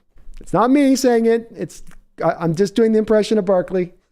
Don't kill the messenger. Thaddeus says, you think the Seahawks could or even would trade up to 3 and take Will Anderson? I've maintained that I can't quite see a trade up for the Seahawks. Is it possible they could do it in this draft? It's possible, Thaddeus. I mean, let's walk through a little bit of the Will Anderson approach here. You have this draft where I think there's 2 guys that are separators at the top of this draft that are true blue, tier 1 talents. And then there's not a lot of other guys outside the quarterback position that would be in that same realm. And so if you look at those guys as the true tier 1 talents and you go, we don't like as much of this draft. There's not as much value for us in this draft by having the 9 other picks that we have in addition to this. And we really trust in what we get from Will Anderson here. Well, then you potentially jump at that point. So it does make sense from that angle of it, but the parts where I just don't see it making any sense to me when I really think this through is, number one, you've never in a first round in the history of Schneider ever moved up with Schneider and Carroll in any first round, not even one space. And then the other thing being is that this would require the Cardinals to make this happen. And then this would require the Cardinals to have us move back to allow us to move up at that point, which you just don't usually see these kind of trades, especially at the top of the draft between interdivisional foes. So is it possible? Well, it's possible. But it's not probably anywhere near likelihood. Mark Carter, Max Crosby for a 5th pick. Max Crosby for 5th pick if somehow Will and Jalen are gone. I'd want something back, Mark. I'd want something back. And I think that Raiders just did pay him, so I don't think that he's really a guy that can even be moved because they'd have to eat so much dead money on the books if they did move. Pedro Mendoza asks if I like Josh Downs. I'm a little bit slow to warm up on Josh Downs. I think he's a little bit like Jackson Smith-Njigba, where he's going to be just a really dynamic, explosive slot guy at the next level. And I love his body control. I do like how he runs routes. I like his hands a lot. A very fine player down the line, but I do feel like he's just kind of more of an inside guy when it's all said and done with my standpoint on him. He doesn't have a lot of size, doesn't have a lot of arm length, a very dynamic athlete. Absolutely what you love to see from the slot as far as the way he moves and his quickness. But I don't think he's going to be able to play on the outside at the next level either. I think he's going to be a little bit restricted in being in the inside. So I've got him kind of right there. I mean, I guess some people have him even moving up into high 2nd round range. I can't quite get there with him on that. I think he's being viewed, it seems like, by many in the consensus boards at a lot higher spot than I have him, Pedro. I don't have him dinged down, but I don't have him necessarily at the height of heights. Mike White does a clock on the stove, highlight of the stream.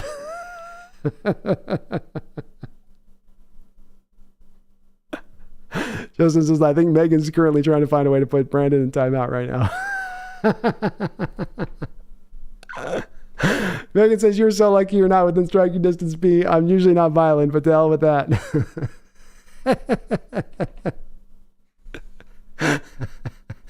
Connor, I want the team to trade the 20th pick for a later first and a 2nd and a 3rd round pick, or just for a 2nd and a 3rd round picks. A lot of positions the Seahawks need and a lot of good value in those rounds. I find myself in the same place, Connor, where I agree. And as I've said many times on this, I want to get more picks as we can, especially in that 2nd round range. And if there's a way to kind of stock up on 2nd round picks in this draft, at the cost of picking higher in the 1st round of this draft or moving back a couple times in the 1st round with both of the 1st round picks, Connor, I'd be willing to do it. I think you could come out at the end of the day in totality of picks and players at a much better state than you could by just staying natively and taking the guys that you have there to be picked. Joka says, which team would trade up to 3, the Titans or Vikings? Certainly both of those teams are in play here, Joka, to move up. And they've been talked about as being teams that would be willing to move up. I think it's very much open-ended at this point, Joka, because there's a lot of potential targeted teams here who could be willing to make this move. It's not just segmented to just 1 or 2 teams needing a quarterback.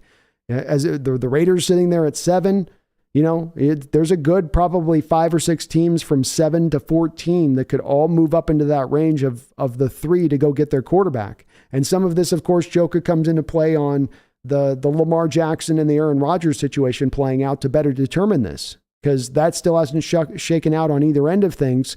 And some teams could be kind of waiting in the background to see how either of those 2 situations go before deciding if they're going to move up in the draft or not. So kind of one shoe's got to fall off the other foot, so to speak, to get to that place of it. But both of those teams are certainly possible of being those teams that will move up in this draft. Mark, I think we can trade Darrell Taylor at this point. Certainly if you take Will Anderson, I think Darrell Taylor is a likely guy to be moved in a trade for like a late second or a third round pick at that point. I do agree with you there, Mark.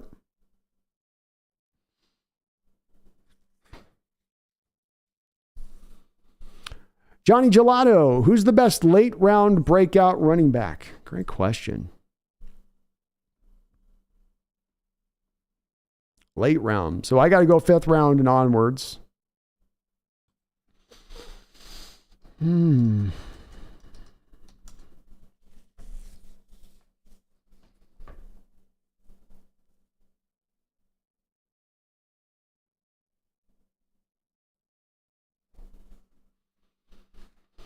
How about Dwayne McBride?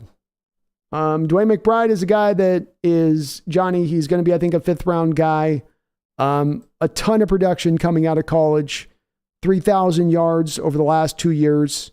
Nice abilities, loose hips, quicks, vision, reaction from the second that he gets the ball, and ability to change direction off that moment. I mean, just quick, just great, nice base skills that you want for the running back position. He's 5'11", 215, so he's got some of the size that's missing in this class. I love his jump stop ability when he's got to, recalibrate where he's kind of going on the fly. Runs behind his pads, great, decisive runner, the kind of running back that can work in the NFL, where it's not always about how creative you are and how good you are in the open field and how well you can dance. Sometimes it's about putting your head down and putting your head down in the right direction and being able to get up and go. So I like this tape quite a bit. I think he would be the guy that would come to mind as that guy who could fit that mark. Joka, which wide receiver prospect's most pro ready? JSN or Jordan Addison? JSN's the most ready to be a guy in the slot. Addison's the most ready to give you some outside play as well. But from an inside spot, yeah. Christopher, Peter King came out yesterday and said that the Texans are interested in Will Anderson. Makes some sense, Christopher. I've long thought there's a way they could go with this where, they take Anderson at number, 2, and then they look to trade back up with Seattle at 5 because Texans are sitting in a position where they have the 12th pick in the first round, which gives them the opportunity to move back up in the first round where they offer that team like Seattle at 5 or even the Cardinals, if we want to say them. They offer them that team. You're dropping back. You're going to pick up extra picks from us, but you only have to fall back to 12. You don't have to drop back into the depths of the first round. It could make a lot of sense how that would work out that way, Christopher.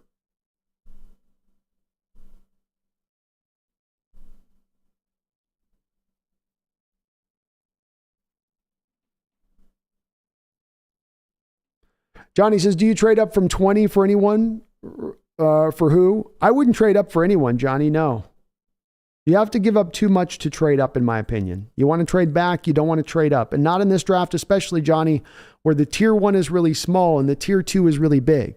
Tier 2 in this draft probably goes from like pick 8 to pick 70. And those guys are all in that collection of players very, very similarly talented, I would say. So I wouldn't want to move up in this draft for any guy. Can't do it. Can't do it.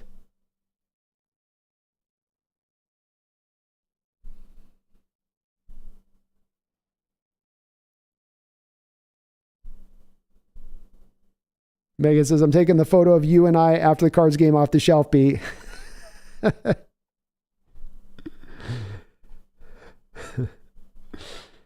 It's Charles saying it. It's not me, Megan. It's Charles.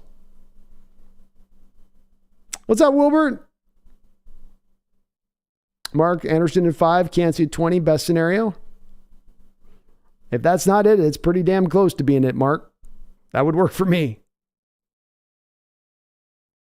That would definitely work for me.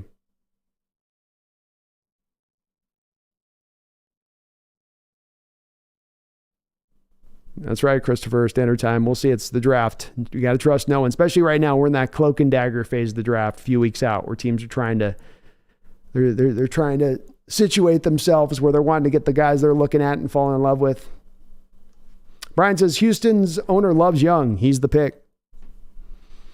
Makes sense. They could do, Brian, if it does go 4 quarterbacks taking first 4 picks, maybe Houston trades up from 12 with us to get Anderson at that point. Say, hey, we'll give you a second, a third, and bop. Could be there.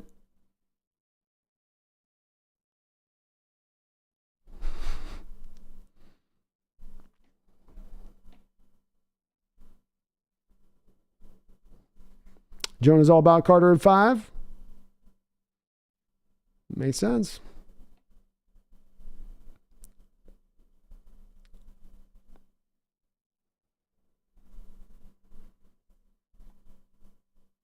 You didn't have to repeat it, B. Charles ain't being serious. He's joking around, Megan. He's playing. That's just Charles being funny.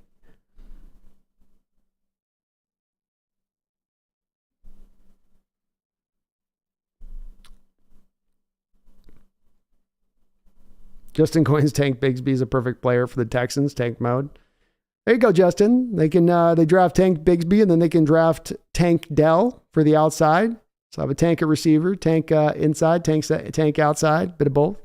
Kirk Stemmer, thank you for the $2 donation, Kirk. I really do appreciate it. Sorry, a little late. It took me a couple minutes there to see that one, but my bad. Seahawks should draft a wide receiver 3 before drafting a running back. Maybe, Kirk, maybe on that. I mean, the one thing I would say is that technically speaking, wide receiver 3, you've got at least some guys here and they may not be good. They may not be good options in Eskridge or Derek Young, but they're options. And whereas you look at the running back room right now, Kirk, you don't have running back 3. You don't have running back 4. You don't have really a third down running back right now. Dallas has done some of that, but Homer had always been the guy to run that role when the 2 of them were both here and the 2 of them were both healthy at the same time, which is not very often. So there is a little bit more of a need as it stands to running back than it stands for that third wide receiver position as far as the depth is concerned on your team right now. But there's no denying, Kirk, at the end of the day, they're both needs on this team as it stands. You could stand to get a receiver, you could stand to get some running backs. You know, those do sit kind of outside of center and guard as the forefront needs on offense in kind of its entirety as it stands. Everything else is in pretty good shape.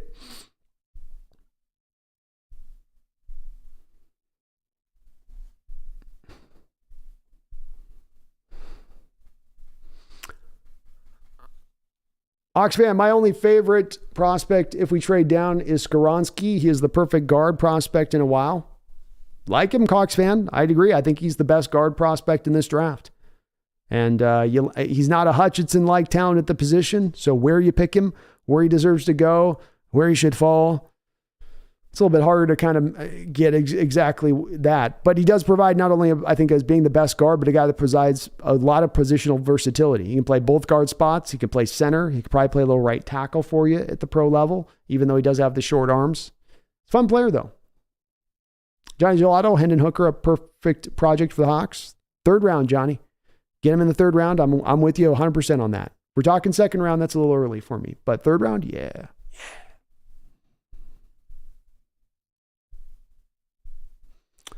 Jones says Hendon Hooker is not somebody we need to be wasting money or time on when it comes to time for Gino to step up. We just got to go for a young prospect at the time. We don't have time to waste. Yeah, that's why I'm thinking 3rd round, Jonah, if you did go for him. So it's not that you'd pick him early, but maybe later on looking at it at that point.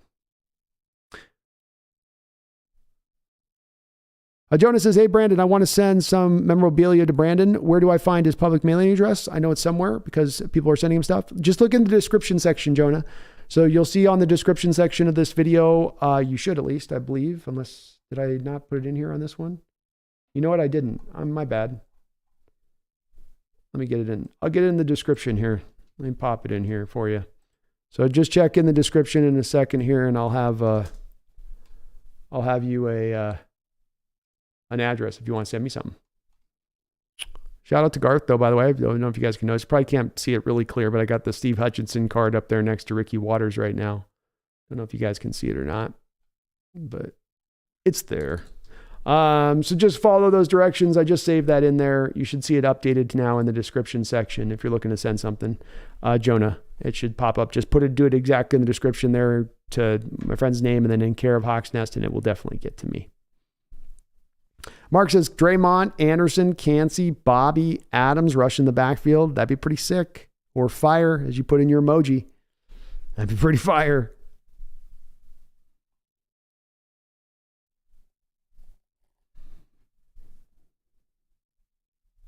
Only the 4th round, huh, Jonah, for Hendon? I get it. I just don't think he's going to last that long.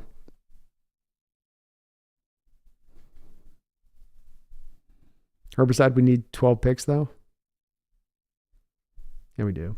George Harmon says, good night. Got to go to bed, y'all. Love the show. Thank you, George. Appreciate the big donation, man, and all the love from down under. Go Hawks down there, man, and maybe someday we will get a game out there to your side of it.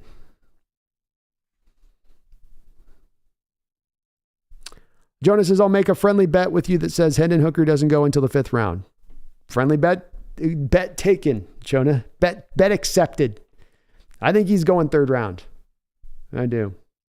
Connor Oshwagler says, what are my thoughts on Emmanuel Forbes? One of the greatest things you can do as a cornerback and as a quarterback prospect when looking at guys is the ability to take away the ball, to intercept the ball. And I believe that he's got like 16 picks or something crazy like that, 16 takeaways over the last couple of years from the outside. So a great ball skills, very fluid athlete, very quick, can stop and start, can trust his speed to catch back up if he's going to let a player beat him. He can bait a quarterback. That's how he gets some of those interceptions as well. He weighed in at about 167 pounds at the combine. So Connor, when we say he's light, it's not just merely like a little light. Like he's really, really, really light. And there aren't a lot of guys at the NFL level at 166 pounds that are holding up. You know, we once tried this with a guy by the name of Kelly Jennings back about 17, 18 years ago, where we took this guy, I think in the 1st round, really light guy, really thin, and he just got overwhelmed. I mean, Larry Fitzgerald took that kid to the woodshed every single week that we played him. Like there was nothing he could do. Like Larry would just moss him all day long.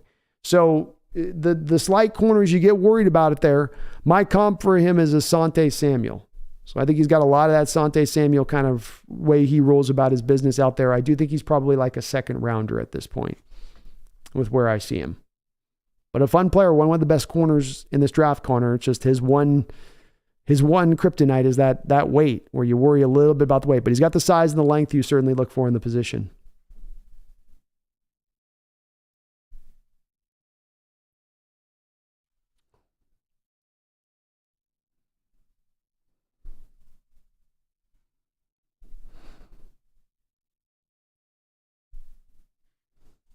What's the American equivalent of Vegemite? I don't think we got an equivalent of Vegemite, do we, Megan? You've been over here. There's no equivalent to Vegemite, right?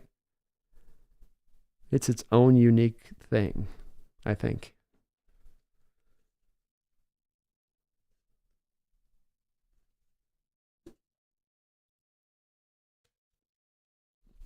They didn't like your mint chocolate in Australia, Jonah?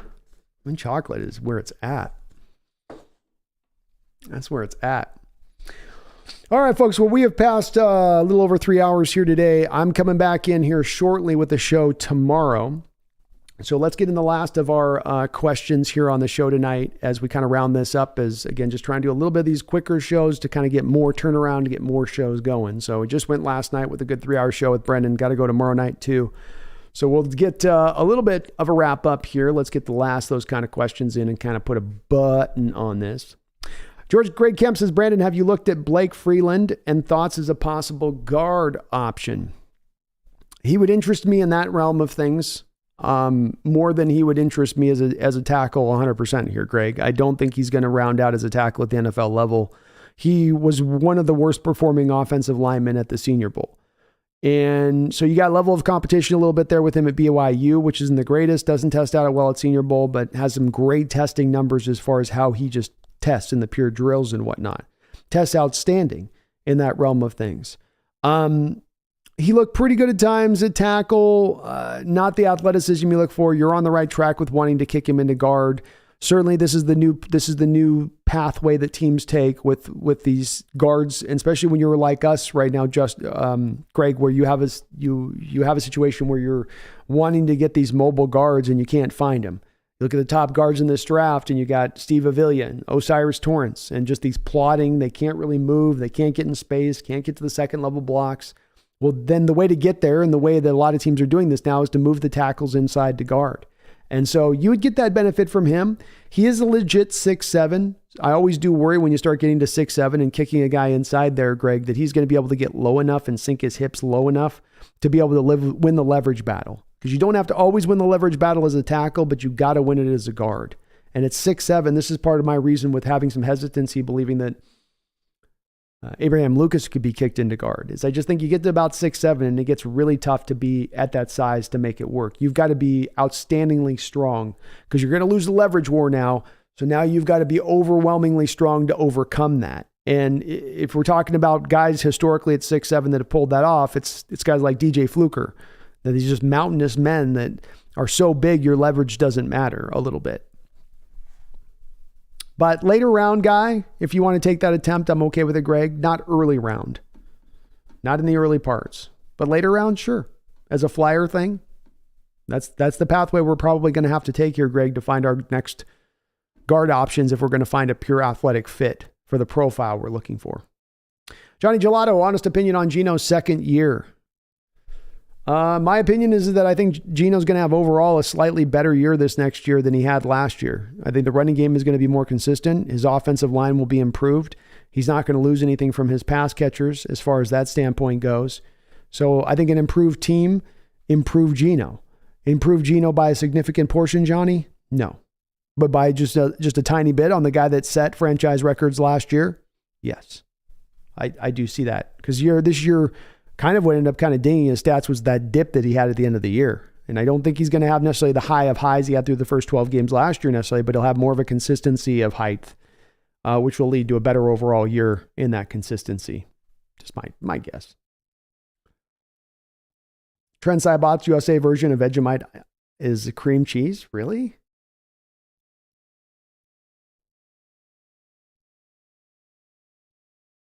Megan, cream cheese is way better than Vegemite, though.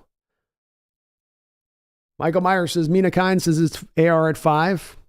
I'm okay with AR at 5, Michael. I don't want to trade up for him, but I'm perfectly fine with him at 5. No problems there whatsoever. Mina loves herself some quarterbacks early.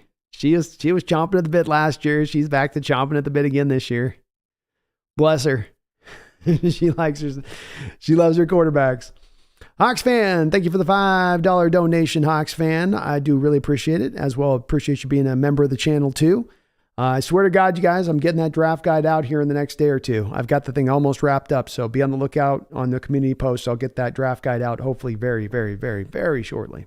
Justin he says, I would really like to use the 20th pick on Darnell Washington. He is such a unique player, and trade Noah Fant. I would be completely fine with it, Hawks fan. I'm completely fine with it. I would celebrate the pick. I would clap for it. I'd stand up and clap. With me, I think Darnell Washington is the number 1 tight end in this draft, and I have a first-round grade on him. So taking him in the 20th pick overall, perfectly fine in making that decision. The part that I like with Fant is on a couple of different levels in moving Fant. First off, you're getting out a year ahead of a situation rather than being reactive to letting him just go in free agency a year into the future for nothing. Now you go and you get something for Noah Fant right now. You also then clear the money off the books, some $6.85 million off the books, as this team right now, even after releasing Ryan Neal, needs to get more money cleared. So then you accomplish and take care of that task all in one fell swoop as well. And you go and then get a guy in Darnell Washington who overall upgrades the position then at 20 by making that move. I would love to see it. I would love to see it. I think it does make a lot of sense. The team hasn't indicated they're going to go down this road with it, Hawks fan, and that they seem to be, by all appearances, just going to roll with Fant through his 5th-year option and call it a day. But I'd like to see it.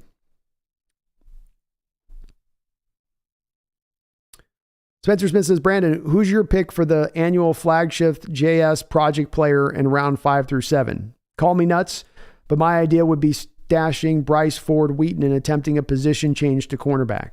Oh my gosh, really? Wow, that's very specific on that, Spencer. Project player. Okay, good question.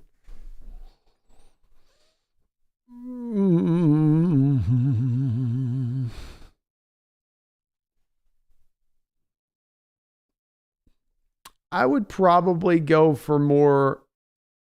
I don't know if this has to be a project player that we're moving position on, if that's what your prerequisite was kind of looking to be. I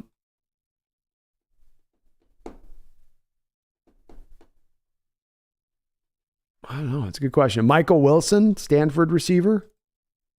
would maybe be that kind of guy for me this year. I think he's going to be a 5th round receiver.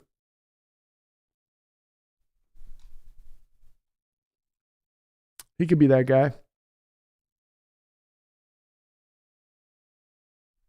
Maybe Zach Kuntz of Old Dominion, tight end. You want to go a little bit longer. Or Andre Izoslovos, another real toolsy guy that's a little rough around the edges, kind of a track guy, still new to the receiver position. Mark Cardigan says, come on, Lucas is good where he is. Best rookie on the whole team last year. Agreed, man. I don't want to move him. But you definitely were hearing some of this about the Darnell Wright talk with, move Lucas in, draft Darnell Wright with the 20th pick. I can't quite understand it myself, but yeah.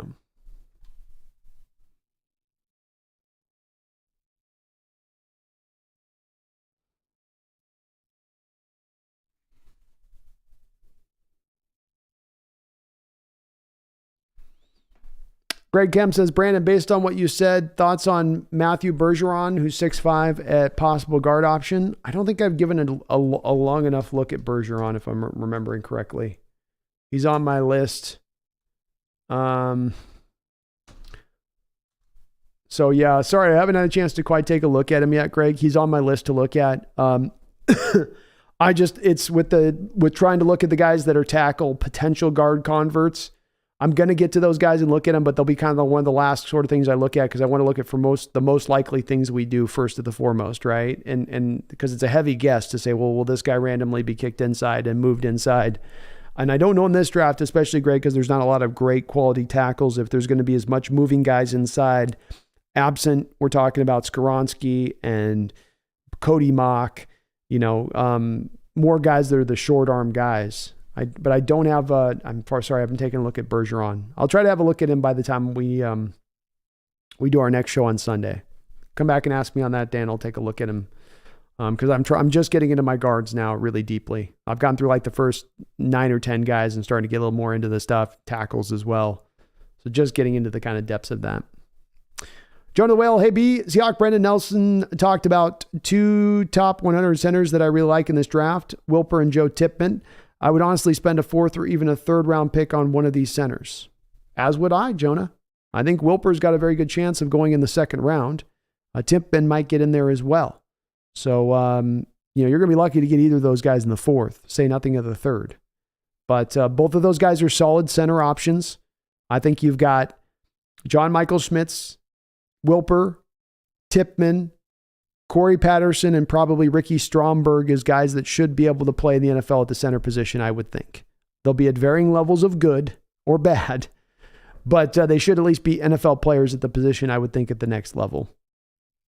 Michael, I think Gino will be better this season. He's putting in work this offseason. Seems determined to prove he's more than a one-hit wonder. Next Curtin Warner type. Could be, Michael. Could be, and he's doing and saying all the right things. And he has from day one here of being the starter. So he's continuing to do those right stuff. And, he's a guy that's probably very well aware in how he's grown his game over time and understanding that this stuff happens slowly and it's a process and you have to put the daily work in. It isn't about putting a couple of weeks of work in and then taking a month off, or it's about day in and day out, just putting that work in and grinding. And he sounds very much like he's doing that. He wants to be great. He wants to do everything he knows he needs to do. He's been around great players to see what it takes to get there. And I think if Gino fails, it's not going to be for lack of effort. Gino fails and he falls short, it's not going to be because he hasn't done everything he can in his power to be great. And that's all you can ask for from a player, is that dedication. And he is absolutely providing that. Megan says that the Hawks Nest won't be on tomorrow as it's Good Friday and I'll be in church for 4 hours. Sounds good, Megan. Make sure you drink water in there. There's a lot of people tightly packed. So take care of yourself in there. Jonas says, I would be honest, I would just die if we took Anthony Richardson at 5. Anybody knows me knows that Cortez is the best Seahawk in the world to me ever. If we don't take Jalen Carter, I'm going to be livid. I don't think you're going to be alone on that, Jonah. I do not think you're going to be alone on that one.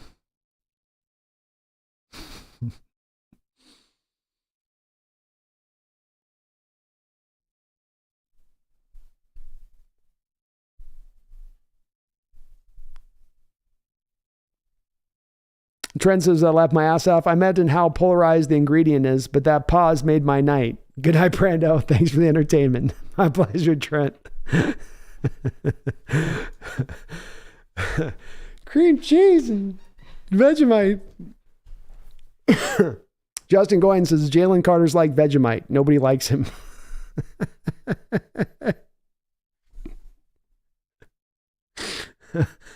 Oh my goodness. That's funny.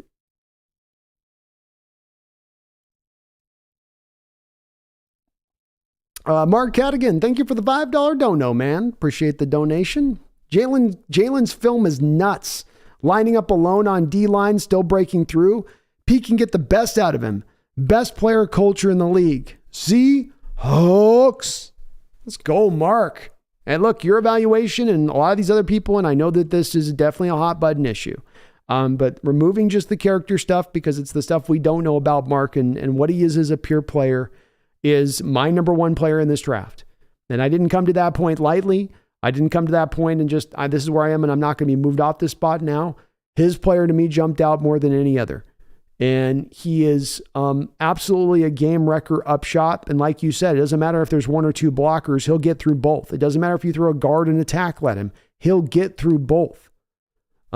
He is strength, quickness, power, everything you could want in a defensive lineman, he brings to the table.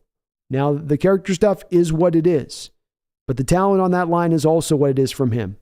And this is a team in Georgia that did something that's very hard to do in college football, which is win back-to-back national titles. It's very difficult to do, especially when you're doing it out of the SEC, where your measure for, your measure for error, your room for error is tiny.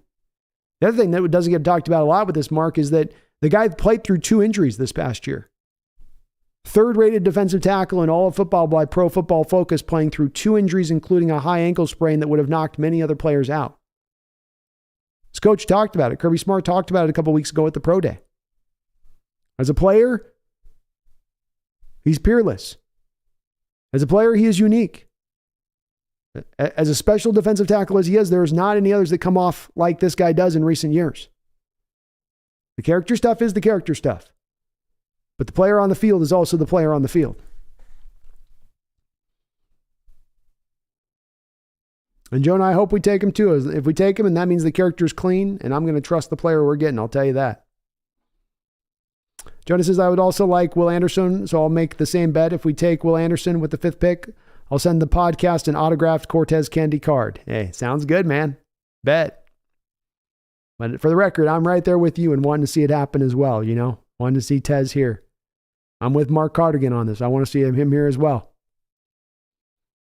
I know I've got to bring Megan back in the fold, but that's okay. We'll get her back in on that. The team will be better. Spencer Smith, Brandon, last time you seemed fairly meh on DJ Turner as a prospect. After watching him some more, I'm unsure what I'm missing. I see a high caliber athlete with good instincts and a competitor as well. Yes, I will say, Spencer, there's definitely those prospects out there that I don't find myself as high on as the consensus goes.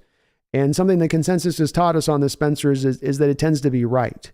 And so if there's a consensus out there that players are, that there's a given player that's being varied, highly measured across the boards everywhere else, and I seem to be a little bit lower on them, I'm probably the one that's out of pocket on that. I do lean back into those saying that I can never really get on board with making my evaluation, Spencer, off of just the consensus board. And that I do all at the end of the day just trust back in my own look at the film and what I saw on him. He is really, really sudden and he's really, really fast. And he does pop on tape, no doubt about it. I don't know if he's 4.26 40 fast like he tested out. But he is very sudden, and he's got a lot of that suddenness is what you need. The stop and start is what you need from the corner position and all that. The man's hands don't work. And so when it comes to a cornerback and how they play in coverage and how sticky they are in coverage, when they don't have hands that can really catch or take away the ball, I am going to ding them a little bit about that, even when they're sticky in coverage, because there's a little bit of a restriction to how high to me they can get on that point at that spot of things. And while he is a really good tackler in the running game and stuck in his nose in there, and he's got a nose for the ball on the tape with that, he is 180 pounds. So Spencer, he weighs 13 pounds more than Emmanuel Forbes that we're talking about, where it's like, I'm really worried about that size. That's not that much heavier of a guy. And though the tackling can hold up at the college level at 180 pounds, is he going to be able to hold up at the pro level at 180 pounds in the same way as a tackler? So I saw on tape a little bit of grabbiness in there. I saw a little bit of lack of ability to take away the ball on the other side of it. He can be sticky in coverage. He can be right there in the back pocket and drape a guy. But I just didn't quite see the guy that is on the same level as some of the other players in this thing. Like you mentioned, Emmanuel Forbes, who's only 13 pounds lighter. But Emmanuel Forbes has what? 16, let's see what it is here. 14 interceptions in the last 3 seasons. He takes the ball away. He's got ball skills. And that's I'm going to put some more value to that for me than just the guy that's sticky. So I worry about the tackling holding up Spencer. I worry about his ability to have the ball skills. And that also, I would say, comes into play on ball tracking, being, just knocking the ball away. I don't think that he's as much as aware in that. I think his stickiness is what is at the forefront of his game. And he sticks his nose in there, and he's a rugged defender in his willingness. But at 180 pounds, I don't think he's going to tackle as well at the next level as he did at college at that size. Could be wrong. But if he's playing on the outside like we're talking about, that is a little bit of a concern there with that. One other thing to post to on this, Spencer, that's again within consideration of this, and this is a very key point. I know I harp on the arm length thing, but I understand too with this, Spencer, that the NFL harps on the arm length thing. If I'm not mistaken, there was 2 outside corners in the entire National Football League. So Spencer, you have 64 outside corners starting in the National Football League at any given time. Okay? There was 2 of those 64 throughout the NFL that had less than 32-inch long arms starting on the outside. Your guy in Turner has got 30 3/4-inch arms, so he's a little more than an inch less of length at 6 feet tall. So it's that size stuff is a little bit of my worries here with this too. Size, length. I don't have a track record, Spencer, of a lot of guys with under 32-inch long arms starting on the outside in the pro level. So a guy who's got arm length issues that doesn't really take away the ball on the other side. He's got good parts to him. And look, I've got him, I think, 3rd, 4th round here. Yeah, so I've got him. It's not like I'm hating on him. Spencer, I've got him in a 3rd round place of things. I have him as still one of the upper level prospects in this draft, maybe even a top 100 guy. Absolutely a top 100 guy. Sorry. So a top 100 guy, but just not in the same class as some of the other corners.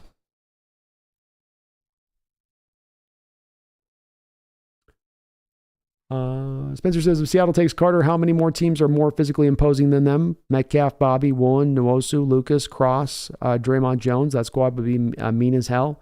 Not many, man. Not too many if there are any. That is a pretty imposing squad at that point. Probably a couple teams would have a little bit maybe of in that. The Eagles could probably have a little say in on something like that. But not many. Have yourself a good night, Justin. Appreciate you, man.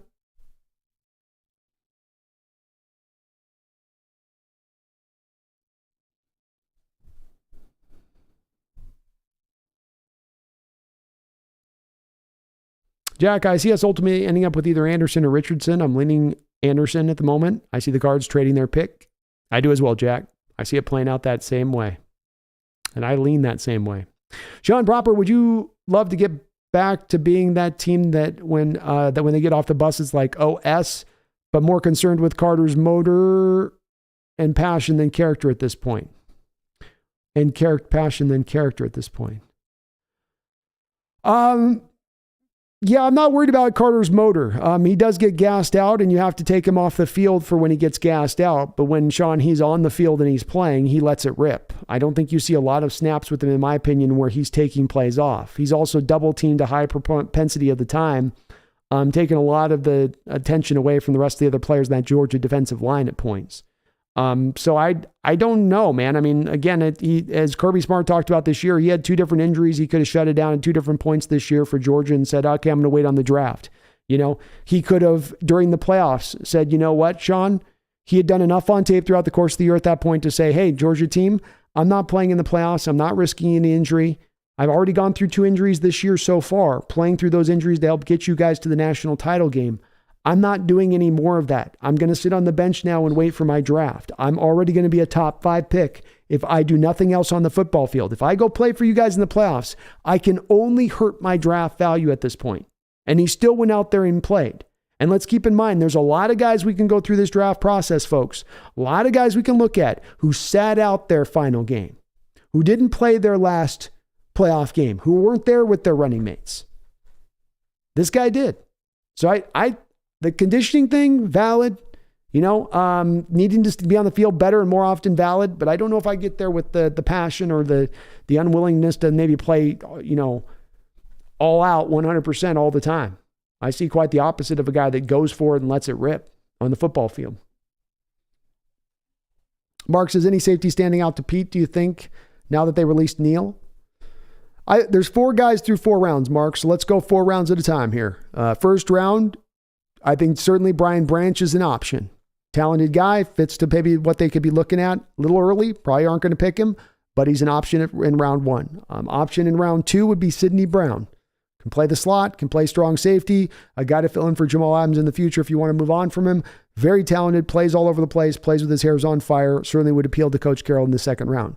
Third round, how about Jamir Robinson out of Florida State? Talked about him on the last show, Mark. He can do all the things kind of that Sidney Brown can kind of do to just a slightly lesser degree, in my opinion, but still a very talented player. Fourth round, Jordan Houghton. They've already met with him. He's a kid out of Minnesota. Another very highly talented guy, 6 feet tall, good size, runs all out, can play all over the place. He's a hyper athletic safety who would fit into the cover 2 Vic Fangio's shell scheme. So he would be a fit for this defense in addition to that. Pick one of those players in any of those rounds, Mark. And I certainly think that that's where Coach Carroll could look to target, kind of picking his poison, so to speak. Picking his poison. Spencer says, bro, Sidney Brown's got that dog in him. I'm not overly worried about the Neal loss. A lot of high-end defensive backs that can be had late in this draft. Agreed. There's some places you can grab in a couple of different places. And Sidney Brown's special to me, Spencer. He's certainly a guy that's in his own little category for me. He's in that Darnell Washington category for me in this draft. And he's a second-round guy where I have a first-round grade on Darnell Washington. But there's just something unique. There's just something that feels kind of special about Sidney Brown and the way that he goes about his business on the football field. I always will love players that play with a complete reckless abandon, that throw their body around on the football field, that aren't worried about their injuries or making business decisions. And that's this guy. He is great. But you're right, Spencer. There's guys like Hickman at Ohio State. You could get a little bit later, still might end up turning into being a good starting safety in this league. There's some talent out there. They're not the most dynamic of athletes at the safety position. They're not the fastest of cats, but they're guys that are just good football players. D-Boy, what's up, man? Good to see you, D-Boy. You caught me at the end here, D-Boy. Caught me right at the end, man. Just wrapping up, bro. Hope you're doing well out there tonight. We're going to get a baseball stream going here soon, too. Promise you on that. Christopher says, my homegirl is from Canberra. Everything is bloke this and bloke that. She's a peach, though. Good human being. That's endearing. It's an endearing word. Brian, Trey Dean would be a late round safety option. He would. That's a late round guy, Brian. Physically, a really good physical skill to him. Good size, moves really well. He just needs to get some stuff cleaned up in his game that's technically kind of unrefined and raw and rough. You know? A little rough around the edges. Megan says, the Hawks Nest, difference between Carter and Vegemite. I love Vegemite.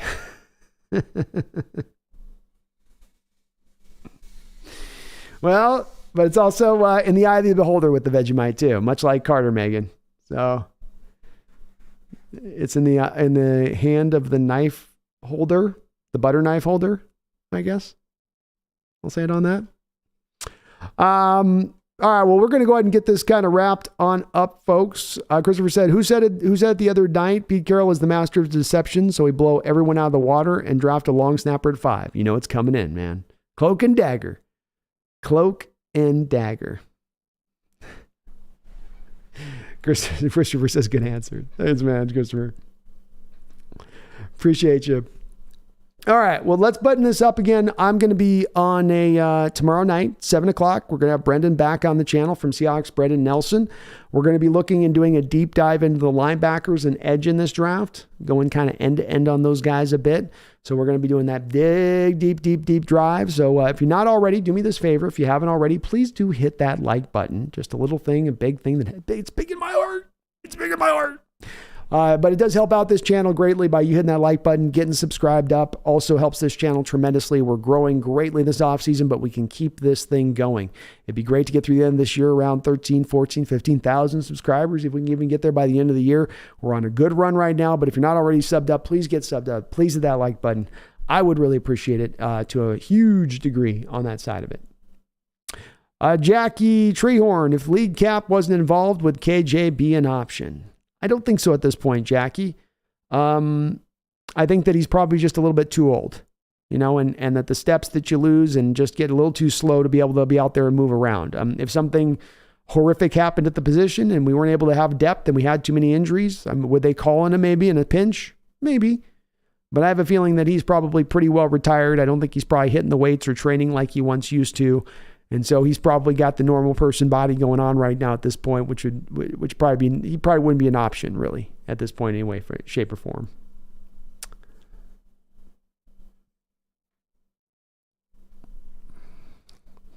Yeah, what is that, Jackie Treehorn? That sounds familiar. Mark says, the butter knife? You mean where the clock is? Just kidding, Megan. Oh, goodness. Oh, well, what another great show here tonight, folks. Thank you for all the folks jumping in here and had some great chat and great discussion regarding not only these running backs in this draft, but this draft in general. I love turning this over in every different direction with you folks and trying to figure out how this thing's going to play out and the manner with which it's going to play out and just trying to make sense of all this. It's just fun. I think we're getting closer and closer to kind of the truth of it and understanding which way this thing's going to go as we find ourselves roughly about 3 weeks out from the beginning of this draft, the most monumental draft potentially, and Seahawks history. Dare I say, maybe the draft that helps to force this forward, to push this forward, rocket fuel this forward into a dynasty again, to get into that realm of things again, to make that kind of team together. I know I'm looking far out here, but that's the potential of what you could build with this kind of draft coming on the heels of last year's draft. You hit 2 of them out of the park back to back in that fashion, and make no mistake about it, the sky is the limit.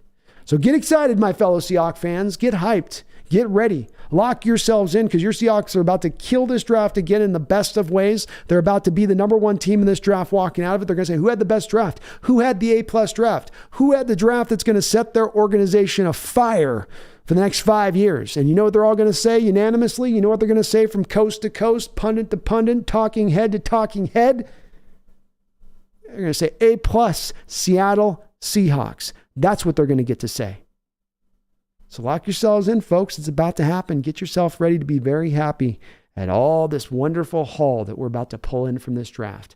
I thank you to all the folks out there that donated the chat. You guys were amazing as ever here on the channel. So many donations. I really appreciate all you guys and your support of the channel. Amazing as ever. We'll be back in a mere less than 24 hours. I will be back here at 7 o'clock Pacific Standard Time to talk these linebackers and edges. But before I get back then, I hope I don't have to remind you guys. I hope you're not going to forget. I hope you don't get wayward and, man, the draft seems so far off. How good is my team going to do it? None of that. Do not let doubt bog you down. Do not let doubt cloud your mind. Think clearly, think beautifully, think wonderfully, and think to that far stretched out point of us being an elite team, of us on our rise, of us being great. So even though you might forget over this 24 hours, I'm here to remind you and let you know. Don't you ever forget, especially as we're about to go kick this draft's ass. Don't you ever forget. Go Hawks.